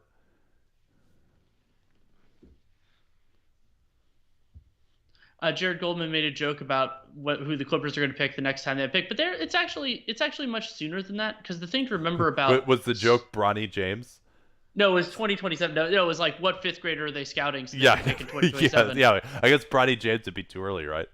Yeah, it would be especially if they go the age limit. Yeah, But I so mean they do have pick swaps for with Oklahoma City that may not end up happening during that period, but yeah, so it's I mean they have because remember the Stepien rule it means that basically you can't be without a pick 2 years in a row. So they will have a first in 21 and a first in 23 and all that. I mean the Lakers in many ways are screwed because remember they're similarly screwed because remember the thing about the Clippers was a bunch of the picks they traded in the Paul George one, while you can argue that that it was still an overpay, were other teams' picks. And so that isn't the same kind of obligation, the ones that they got in the Tobias Harris trade, for example. So, it's a different use of capital. And the when they got Mo Harkless. I mean, it would have been fascinating to see what would have happened if Kawhi would have just signed with them and then Paul George did the trade demand. If Kawhi didn't actually say, no, I'm only signing if you get him first, clearly the Clippers could have gotten a much better deal in that circumstance. But there wasn't really the level of trust there, apparently, with Kawhi and his team and the Clippers that they would eventually put the team around him.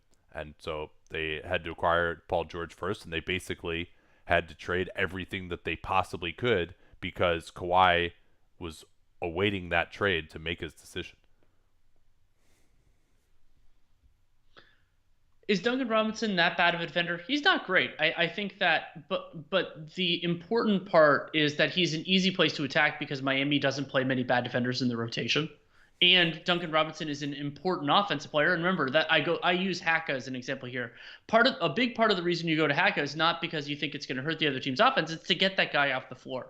And so that's a part of why you go after Duncan Robinson aggressively because Miami's best offense is when he's on the floor and it just bends the opposing defense.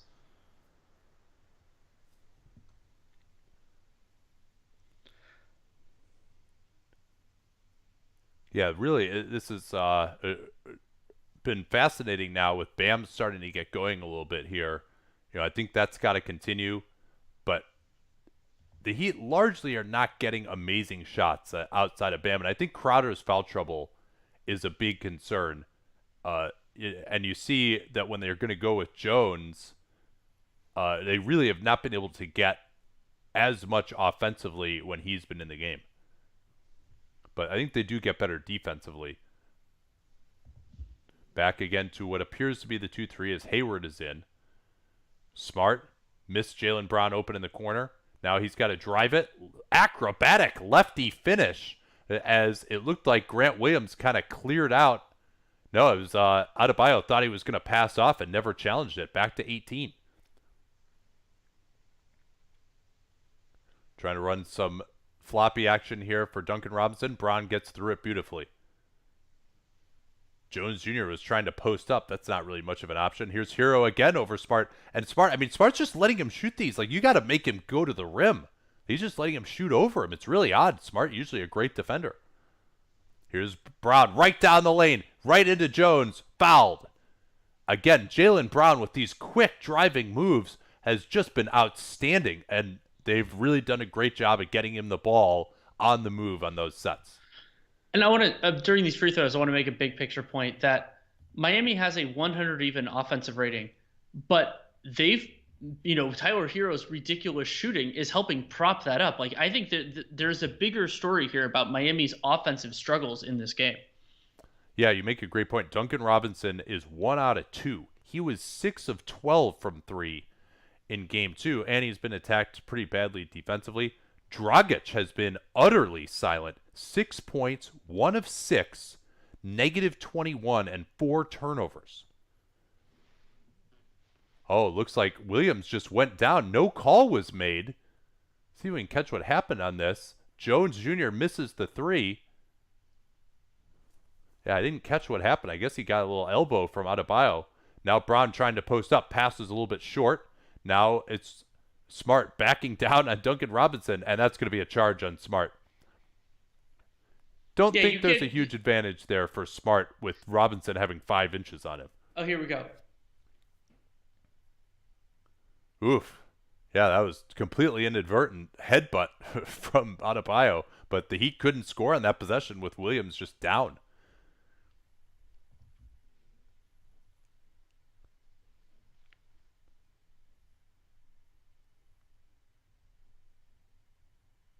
Here's Butler attacking Williams. He draws the foul and one. Bad defense there by Grant Williams. That's the bad part of Grant Williams. Just getting you get the forearm onto Jimmy Butler, and he's just gonna immediately go up. Yeah, and that's an easy call. And then Butler had the ability to just get his shot largely unperturbed because he had already gathered. So easy and one there for Jimmy Butler, though nice to pull it off. Back to 16 now, and they've done a great job when Butler hasn't gotten fouled of just forcing him into tough shots.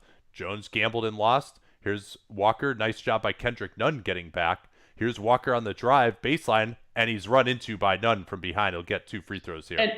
And Nunn, that's just getting a little bit too greedy. He did a beautiful job there getting Kemba Walker underneath the basket. You just have to stop and say, okay, you finish over me standing still. He kept on moving. Easy call. Yeah, and in his defense, Walker is one of the best stoppers in the league.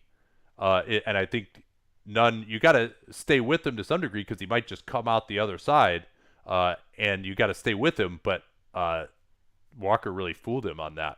But he misses the first free throw. And the funny thing is, I think Walker took a shot there because he saw that Nunn was still moving. I think he read it and just went, oh, I can get free throws here instead of running through. Yeah, he definitely getting physical, and now they're going to get a foul on Marcus Smart. I don't know if this is a technical on Smart or just a foul. Jones Jr. wrapped him up initially, and Smart responded and gets just called for a foul, I guess. I think it was just a warning. It might have just been a warning, which would be weird. I don't mind that. Butler against Smart. Going after Walker now. Butler into the lane. Has to kick it out. Nunn forced to drive. Mid-ranger for Nunn. Way short. Good defense by Walker on that possession. Here's Hayward in transition. Looking to attack Nunn. Goes right down the lane. Leaves it for Williams. Now it's Brown on the drive, who he missed Williams open in the corner. Now it's Williams. He's feeling it. Oh, man, I was surprised at that one. That one, he did not really have his feet set. More of a jump shot. Not the best shot, I would say. Now Butler driving on Brown. Loses it. Smart. He's got Adebayo behind him. Watch the chase down here. No, Adebayo didn't even get there, but he missed the layup anyway. And now the Heat throw it away. Hayward gets it. This is a 3-on-3. Nice no-look. Williams with the lay-in, and he misses. And these teams are exhausted. I think they just want to pull it out so they could kind of reshuffle. Yeah, Adebayo just trying to back down, and they're going to get Hayward with the foul. This is going to be free throws. Boston committing some bad fouls here now that is allowing Miami to slightly stay in it.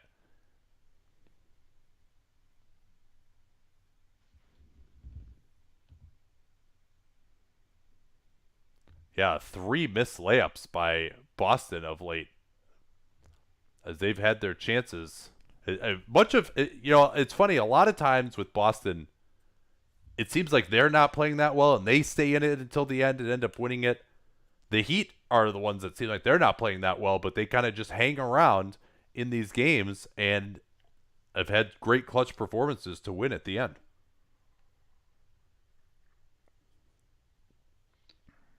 So what are you thinking? I mean, Miami's obviously not going to have the margin exactly where they want it, but for them, where would you be kind of feeling a little bit more comfortable for the margin at the end of the third quarter? Is it like 10, 12? I mean, even within 15, they've had a lot that they've been able to come back from there. Here's Hayward. Now Walker with not much space on the side. He's going to just try Nunn one-on-one. Steps back. Tough shot over him. Rims out. Heat with the chance to cut into it even more. Dragic matched up against Williams. Goes at him. Tough floater. Wow, what a shot. He tried to draw the foul. Williams did well to show his hands, and that's one that Boston will live with. Now it's Brown. Along the baseline, Hayward. Size advantage on Hero, just patiently trying him. Goes for the move. Steps away. That was great defense by Hero. He got him on a couple of attempts that time. Yeah, Hero just stayed down, trusted his positioning. Here's Dragic trying Williams. Crossing over. Goes into him again. Good job showing the hands, but Dragic's such a technician, and he gets him to foul anyway. Williams getting him with the body, and once again, Miami living at the foul line here. We talked about this possibility when they got into the bonus so early. Yeah, I'm going to see if I can pull up the game book stuff to get. Yeah, how many fouls it is for the Celtics So this quarter? This is 10 free throws for Miami in the third.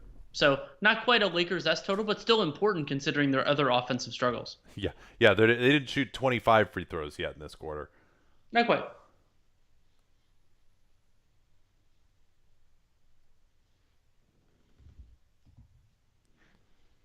And so the margin is down to 11 with a little bit under 2 minutes to go in the third quarter. Yeah, Celtics continue to get pretty good looks, but have not been converting them lately. They got Tatum in the center of the zone.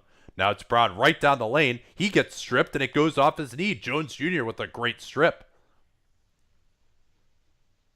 And another aspect of this 2-3 that's so bedeviling is Derrick Jones Jr. doesn't just let him go by and trust the center to get him. He stays with him on that drive all the way to the rim. Not what you normally see from the top guy in the 2-3. Dragic along the baseline gets it back against Tice. He killed him at the end of the game number 2, but has to kick out here. Wants it back. Tice is out there. His 3 from Dragic. Way short. Jones Jr. has it. Hero is open. Nice closeout by Walker. Now Hero on the drive. Into Brown. Tough, high arcing layup somehow drops. And it's back to 9. This is now, what, 8-0 for Miami here? 11-1. Walker with a big, important pull-up, and they set the screen again on the outside of that guy in the 2-3. That's something we talked about in the first game that they went to this. Pick and pop Olynyk. That misses. Taken away by Tatum. That's surely a blocking foul on Dragic, and it is. Yeah, and so that means Tatum's going to the line for 2. We'll see if Miami, last quarter, they didn't do this. If they move quickly enough to get the 2-for-1 themselves, they probably have to get a shot within about 10 seconds after the ball is inbounded. This is just an incredible layup. That may have even hit the shot clock. Let's see it. Ooh, tough to see it from that angle. Now they're going to show it. I think it may have actually hit the shot clock. And Hero, 20 points in 24 minutes, 7 of 13 from the field, 4 of 8 from 3. Yeah, he again has kept them in it. The Heat were, while they've lived at the foul line in this quarter, their 3-point shooting has deserted them. They are 1 for 11 from 3 in this quarter. Now Boston into their 2-3 look, backing up a little bit, and their matchup man-to-man now. They'll switch Tice onto Hero. Hero on the drive. Intercepted easily by Hayward, and now Tatum's ahead of the field. Another dunk for Jason Tatum. Uh-oh, hopefully he's okay. They're going to give him the and one. Terrible foul by Nunn on that. And a dangerous play, too. Nunn had very little chance of blocking the ball. Just gets a lot of... And I hate hitting guys in the air. Yeah, he wasn't even... I don't know what he thought he was doing. He wasn't even close to getting the block. I might even look at this as a potential flagrant. Let's see the replay. No, he went for the block. He just did not get particularly close. Yeah, that was... He took off like he was about to block it, and then he realized, oh no, actually he's 2 feet ahead of me here. I can't do this. And remember, that was at the end of the second quarter. Boston got a couple of baskets in transition to extend the lead. Yeah, and remember, it was 82-73, and now Boston was 7 straight of their own. Walker pestering Dragic. Walker gets the steal off of Dragic. What pressure from Kemba Walker and Goran Dragic. Just a nightmare game. He just lost it. Yeah, and so the 7-0 run could go to 9 or 10-0 to end the quarter. And you don't need to shoot this with zeros on the clock because they can't advance the ball in a timeout. Walker on the drive. Tried to leave it for Smart, but it goes awry. They're trying to pressure up again here on Dragic. Smart just goes down, and they're going to call a foul. What a terrible foul by the Celtics. With 1.8 left, Dragic had no possibility of doing anything from that position. Yeah, I mean it's basically going to be a half court heave, and instead it's 2 free throws for Miami. Yeah, and Smart, I appreciated the aggression early by the Celtics to just prevent him from getting a running start and getting into shooting position. But once you've done that, just kind of run alongside him and don't foul. And they even made Dragic deviate from going straight towards the basket. He basically cut at the half court line, so you've succeeded. Yeah, once you've turned him here, Oh, are they going to call the trip on Smart? yeah, no, that's a clear call. And I guess Okay. Smart just slipped down. I mean, this is we see again so many times with these guys slipping down.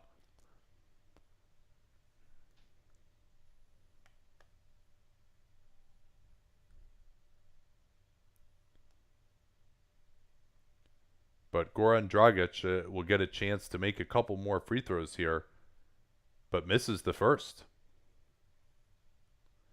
So it will be at least a 15-point advantage for the Celtics going into the final quarter. Hayward, he's on only 21 minutes. They've managed his minutes well, so he surely will be able to close if needed. Nobody actually has played more than 31 for Boston. And for the Heat, they still have been pretty conservative with the minutes on Butler and Dragic.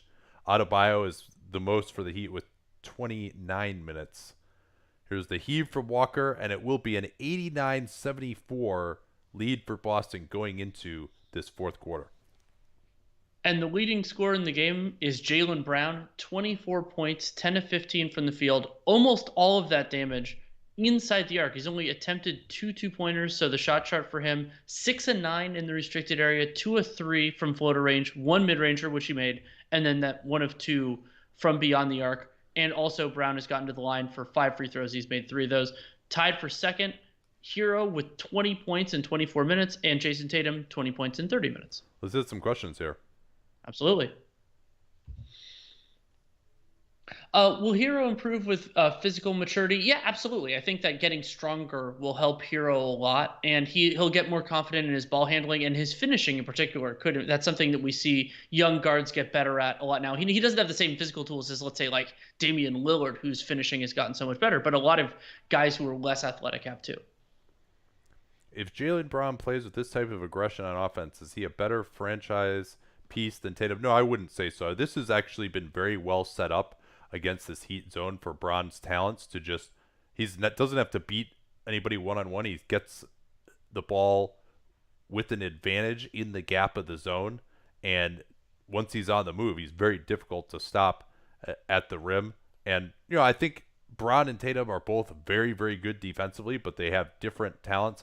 But we're forgetting here that the defensive schemes for the last two teams that the Celtics have played have taken away what Tatum is best at, which is coming off the pick and roll, hitting that three-pointer off the dribble. That's what made him a star. Against most teams, he's going to be able to do that.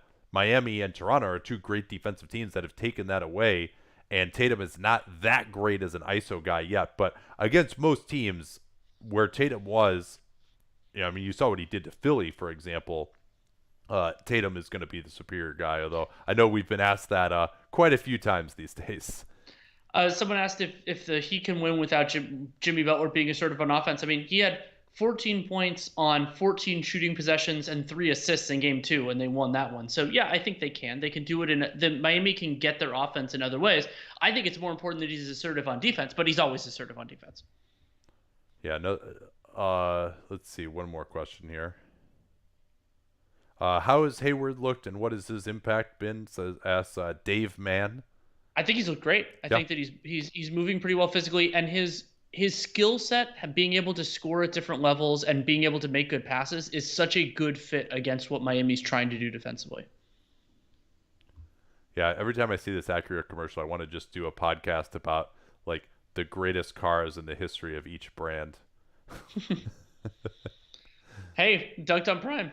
It's a possibility.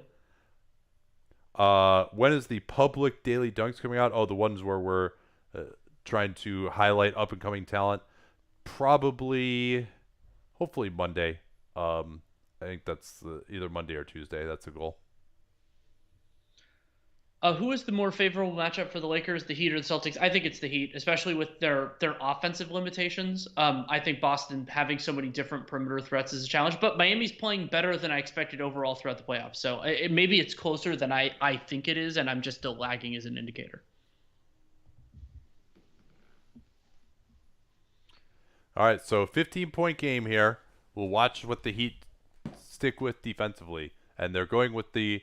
So it's actually Tice on Olynyk and Brown on Adebayo. I don't know if that's the matchup that I would want necessarily. And Olynyk, he's really struggled to make an impact.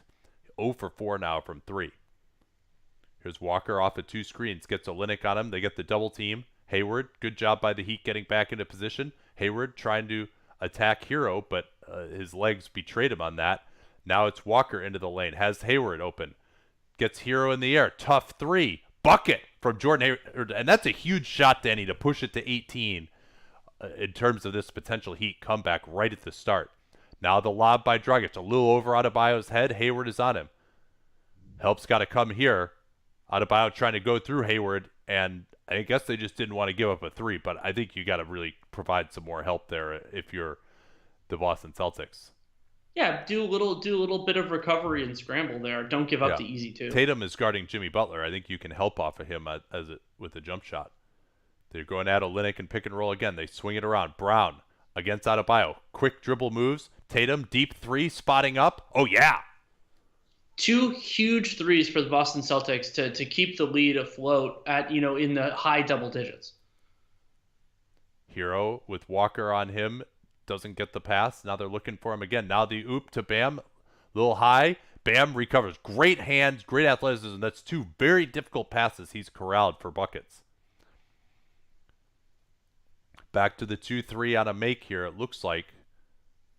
No, I guess they're still in man-to-man. Brown doesn't throw it to Tice, who was wide open. Instead, it's Tatum.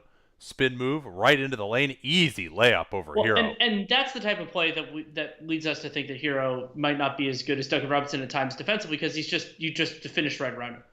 And this Olynyk Adebayo unit that Spoelstra has deployed has been completely killed defensively.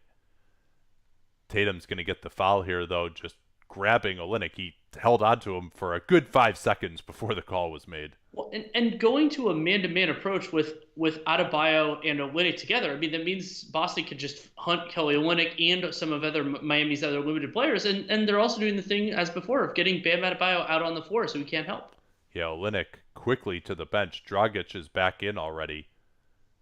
And this might be kind of the last gasp here from Spo, and he'll pack it in if they don't get it. Now here's another one of those lobs to Adebayo.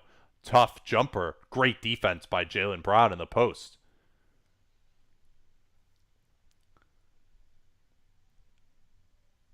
Tatum trying to put Adebayo in the mix. Offensive Pushed foul. off with his left hand. Tatum does it all the time. No wonder he needs to readjust that wristband because he shoved off with it and caused it to move. Yeah, watch this. He's going to definitely shove off with the left hand here. Yep. The ref's just standing there like, yep. And I love the way that's refereed now, Danny. Like, even last year, you had to fully extend your arm to get called for that, and the league has totally cleaned that up. I love it.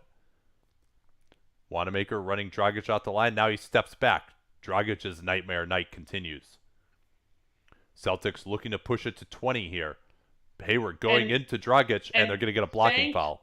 Goodness, they're calling this a blocking foul. Goran Dragic fouled Gordon Hayward's shoulder with his face. Like, you can't, if you're that close, that doesn't make it like they're gonna challenge. Interesting. I'm gonna be furious if this gets reversed. Like, Gordon, he puts his head right on Gordon Hayward's shoulder. This might actually get reversed. It might, but it's like, but what? Yeah, because I guess he raises the shoulder, he raises the arm a little bit. But no, Dragic like steps into him in a way that like can't be anticipated. Like Dragic has gotten hit in the face quite a few times, but he definitely it is possible to commit a foul with your head. Absolutely. And I mean, there was the play, I think, didn't they challenge this one in the previous game too, where Dragic was like running alongside of, I want to say it was Tatum, and again, like Tatum went up with a normal basketball move and just hit Dragic in the face with his shoulder.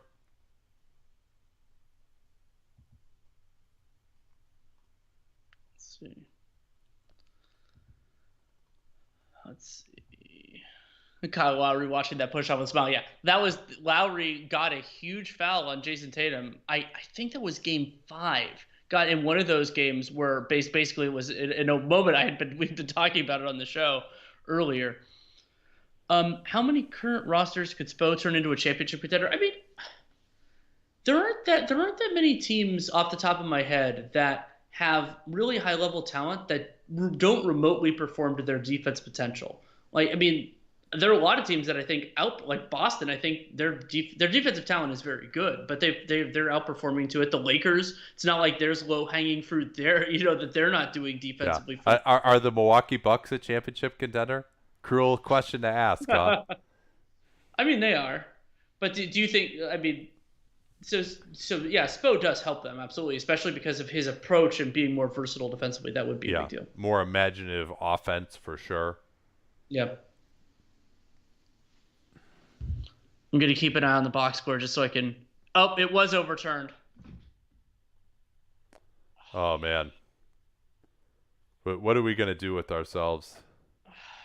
At least I know it ahead of time. I mean, so I mean, Gordon Hayward, yes, he did raise his arm a little bit there, but Goran Dragic just put his head into where, like, it's not like he took anything with his chest there. He just put his head into it. Yeah, like he's not in legal guarding position when that occurs. It's just that he happened to get hit in the head with the contact. Like, he's not in front of him. So yeah, I hate that call. Should we eliminate the challenge? No, I don't think we should eliminate the challenge. I think that there should absolutely, not only on challenges but on all video reviews, there should be a time limit, because it's just unnecessary. But I think there are ways to improve it that wouldn't be too egregious. And it also, I think one of the important elements that it does is it kind of, to an extent, it gives the refs a little bit of an out. So if a coach complains, they can just be like, hey, you could just challenge it. And I think there is value to that within the dynamic. There is, maybe I would do a thing where if you challenge and you're successful, you get a second, but not if you challenge and successful, you get a third, because then it could get a little bit ridiculous. But at the same point, it's getting calls right. So if they did a time limit, I would be more in favor of maybe expanding the challenges. But if they're not going to, then no. Man, it's been such an interesting box score for the Celtics. Only 21 three-point attempts, but just completely killing the Heat in the paint. Let's see. I hope we get an explanation for this. Yeah, I mean, maybe they're going to say that he gets the right arm up. Maybe that's what it is here. Yeah, okay. That he did a little clear out. The second you can angle, see it from that angle much better. You're right. So Heat have it here. Butler at the elbow. A little split cut action here. Robinson, nice move there to get open. Tatum with the late challenge. So air ball by Robinson. Now Crowder jacks up and he misses too. 2 bad misses from 3 for the Heat. This is now Adebayo guarding Wanamaker, interestingly. Heat still in the switching man-to-man. Tatum backing it out. He wants to go at Robinson, calls over Walker to do so. Tatum putting Robinson in the mix. Good contest from Robinson. He's gotten a couple of decent contests there. Tatum has had more success against Hero to me. Crowder closed down by Tice. That time they run Hero off the line. 3-pointer from Crowder. That misses. The Heat really struggling from 3. 9 of 33 now. They're 1 out of 15. No, 1 out of 17 in the second half. Here's Wanamaker for a 3. That's way short. Missed the last 13 3-pointers. That's a half Rockets? Here's Robinson. Another one. I don't know whether that was one of the 13 or not. That was not. That's 14. So every minute that ticks by obviously helps Boston here. Tatum trying to go through Butler, loses it. And the Euro foul committed by Tice. And appropriately, a German commits a Euro foul. And He just committed his 5th personal foul on a Euro foul, Danny. Very true. Unbelievably dumb. I mean, he is European. I guess he Yeah. had no choice, right? So Smart's going to get back in here. I think they're going to go now with whoever you want to call the center. I'm not sure, but they're really small right now. If that's the only change that they made, yeah, this is tiny. 3 guards, Tatum and Brown. Butler going at Smart right through him. Man, Marcus Smart has not had his usual defensive game tonight.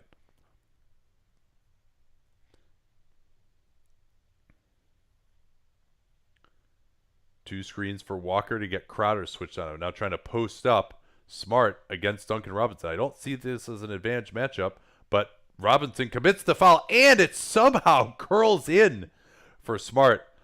And I think we might be done here, Danny. 7:13 left, 19-point game.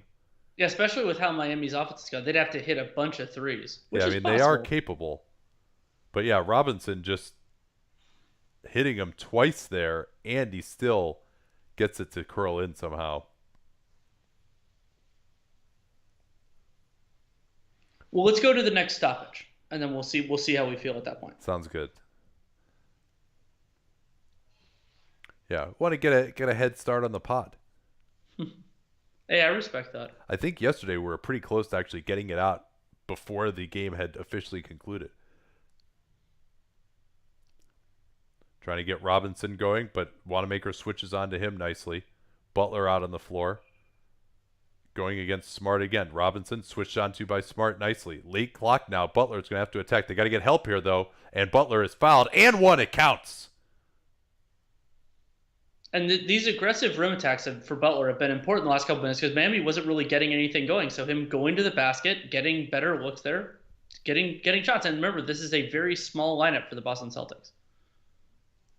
Yeah, Butler is just so good at just taking a very aggressive line to the basket. Once he gets the shoulder pass, he usually moves into his defender and he picks up the foul calls as a physical driver.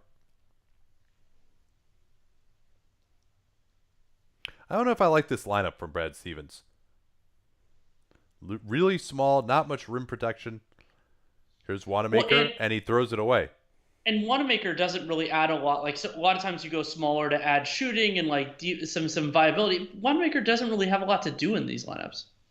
Yeah, Tatum is already on 35 minutes though, but I think Grant Williams could give him something here with this group. Absolutely. Over Wanamaker, particularly defensively, because Williams is not a shot blocker, but he does have good help instincts, which, you know, once they get past the initial defender, there's really no one to provide help at the rim with this group. Here's Butler off the screen. He's feeling it. Nice box out by the Celtics here. Wanamaker looking to push it. Hopefully they don't go into the prevent offense here too early.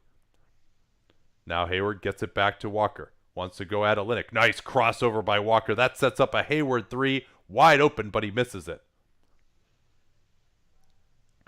Still a 17-point game, though. Brown. Oh, yeah, he just takes it away from Crowder. He's got Crowder on his back. It goes in for the dunk, and he's got something to say to his foil, Jay Crowder, once more. You could tell he was motivated. As soon as Crowder tried to dribble up, Brown just took it from him. Now Olynyk. They don't get enough help at the rim, and Wanamaker no choice but to foul. And now I feel more comfortable saying we're done here. Yeah, 19-point game. I mean, Olynyk's going to get some free throws. And Jaylen Brown has had a wonderful performance offensively, and then he's had some big hustle plays defensively. Yeah, I mean, how many steals is this for Jaylen Brown? That's 3 steals, plus 21. Tatum is plus 29 in this game, and those two have led it. 26 for Brown, 25 for Jason Tatum, and the two also have 12 assists combined. Yeah, a lot of them to each other, incidentally. Olynyk gets a couple of free throws. Certainly a group that has a lot of ball handling and shooting to attack this Heat defense. As Adebayo is out of the game right now. Trying to involve Crowder. Now it's Brown going to put Robinson in the mix. Crossing over into the lane, trying to go through him. Fights up a shot. Robinson with great defense again. They get it to Robinson. His three over Tatum goes down. 14-point game. They're not out yet.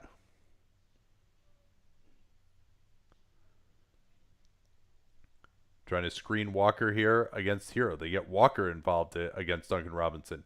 Get it back to him. Walker getting past. Goes in easily for the layup, and with And Olynyk, that's not yeah, not having Bam on the floor. I mean, there's no deterrence there. Jimmy Butler didn't move over in time, didn't want to force Kemba to make a pass, and Kemba Walker telling Jalen Brown to guard. yeah, Olynyk trying to post up, and Spo is going to get a timeout here. I'm interested to see whether Spoelstra is going to pack it in here or not. Let's answer if we're sticking with this, and I'm totally fine too. Let's answer some questions. Yeah, let's see. I want to see if Spo goes to the reserves, then I think we can probably pack it in. But we'll stick around at least until the end here.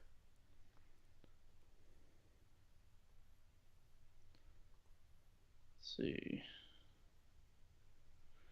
Is there a way to look at the efficiency of Tatum's ISO since the Raptor series? There might be a way to do it, but I don't know that I have that handy with the splits that would be necessary to make that work. Let's see. Who should the Sixers target if they can't get Chris Paul? Oh, God, their roster is so hard to turn over right now. Because I think all of their players that they want to trade have negative value. So I don't know what a Chris Paul trade like. I mean, what do they have that the Thunder want in a Chris Paul trade? They're not giving him salary relief because their guys have worse contracts.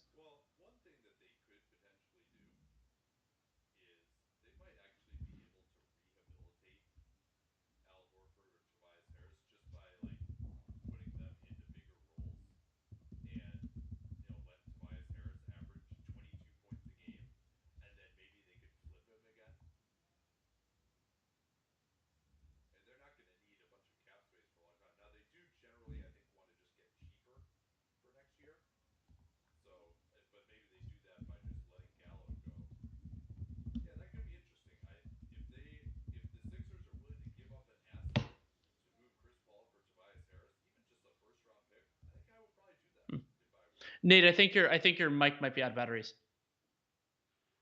Um, so I'll answer a question from Tim McHugh. How much of the Celtics' success can't be repeated? Does the Hayward addition change the series? Oh, it absolutely changes the series. I think that Boston's offense has been more viable. They've found out more ways to attack. But for me, the most important thing is that this has been a better overall defensive performance from the Celtics. Miami has really struggled to generate good shots, and that is absolutely repeatable. The Celtics are a very good defensive team. They were fourth in the league in defense during the regular season. They have strong personnel there. So, yeah, I mean, I still think Miami having an extra win in the series, assuming Boston pulls this out, is still a pretty big advantage. But no, it is a fundamentally different series now than it was before this game.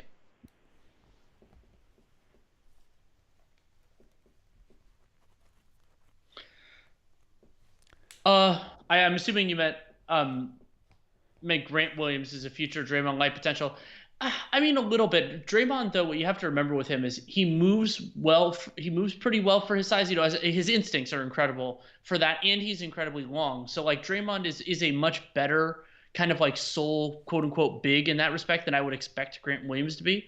But and also he's a better overall offensive player. Like I think we're gonna see that now. But the theory, like the best case scenario of him, is probably like a very fuzzy like take off your glasses and see that with Draymond Green. That's the appeal. But I like Grant Williams a lot. I think that he can be a part of successful teams. Yeah, it was funny to see Draymond tweet that they should play Grant Williams more and switch. I was like, no wonder you think that, Draymond. All right, Heaters sticking with their guys for now, it looks like, although Dragic remains on the bench. Boston going to the switching group. Here's a three from Robinson, is way off. I like this group here for Boston because it's a really good defensive group. They can switch everything to avoid giving up threes that'll allow Miami to come back. Tatum wants it back against Crowder. Stepping back, tough three. Misses. Hero against Brown. Hero on the drive, lobs it up, and a foul is called on Grant Williams. And that's the right call. Grant Williams backed into Bam as he was going to finish it. I hope they call this a shooting foul because I'm irritated every time they don't, but Miami's in the bonus anyway, so we're probably never going to know. that was really interesting with Adebayo just fighting for position above the free throw line in a wrestling match just to get the exact angle he wanted on the screen for Hero. That was a little interesting bit of technical work there by Bam so that he could begin his role closer to the basket. Quick interjection. We're already at the Stanley Cup Finals. I didn't realize hockey was moving that quickly. I remember it was just a lot of teams for a while. Anyway, I saw that. I saw the teaser for that on SportsCenter. I was very surprised. Adebayo misses the free throw, but Robinson gets it back. Hero swings it. Crowder getting past Braun on the baseline, throws it out. Robinson is open for a three, and finally Miami gets one, and down to 12, Danny. Still a very tall order for Miami, but it is possible. They've got about 8 possessions to work with here to make up these 12 points. Swinging around. Smart did not want the three. He'll take it now. Way short.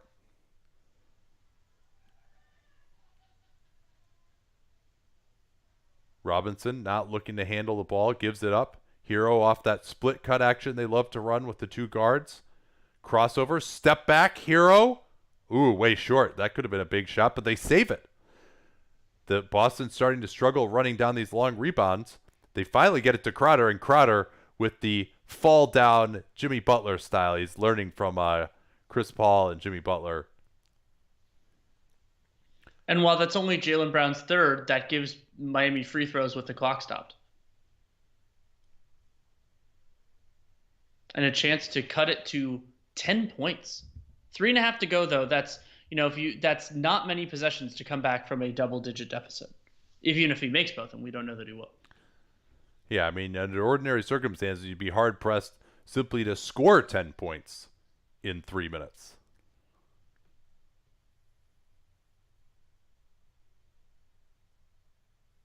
Yeah, look at this release by Duncan Robinson in the pregame. Yeah, I'm sure they're talking about this in the broadcast, too, of just how he shoots it basically from his shoulders. It's such a quick release. Crowder does hit the free throws. 10-point game. Walker has returned, and they're going with their 5 best players now. Miami's switching, starting to cause some problems. They've actually got Adebayo on Tatum right now.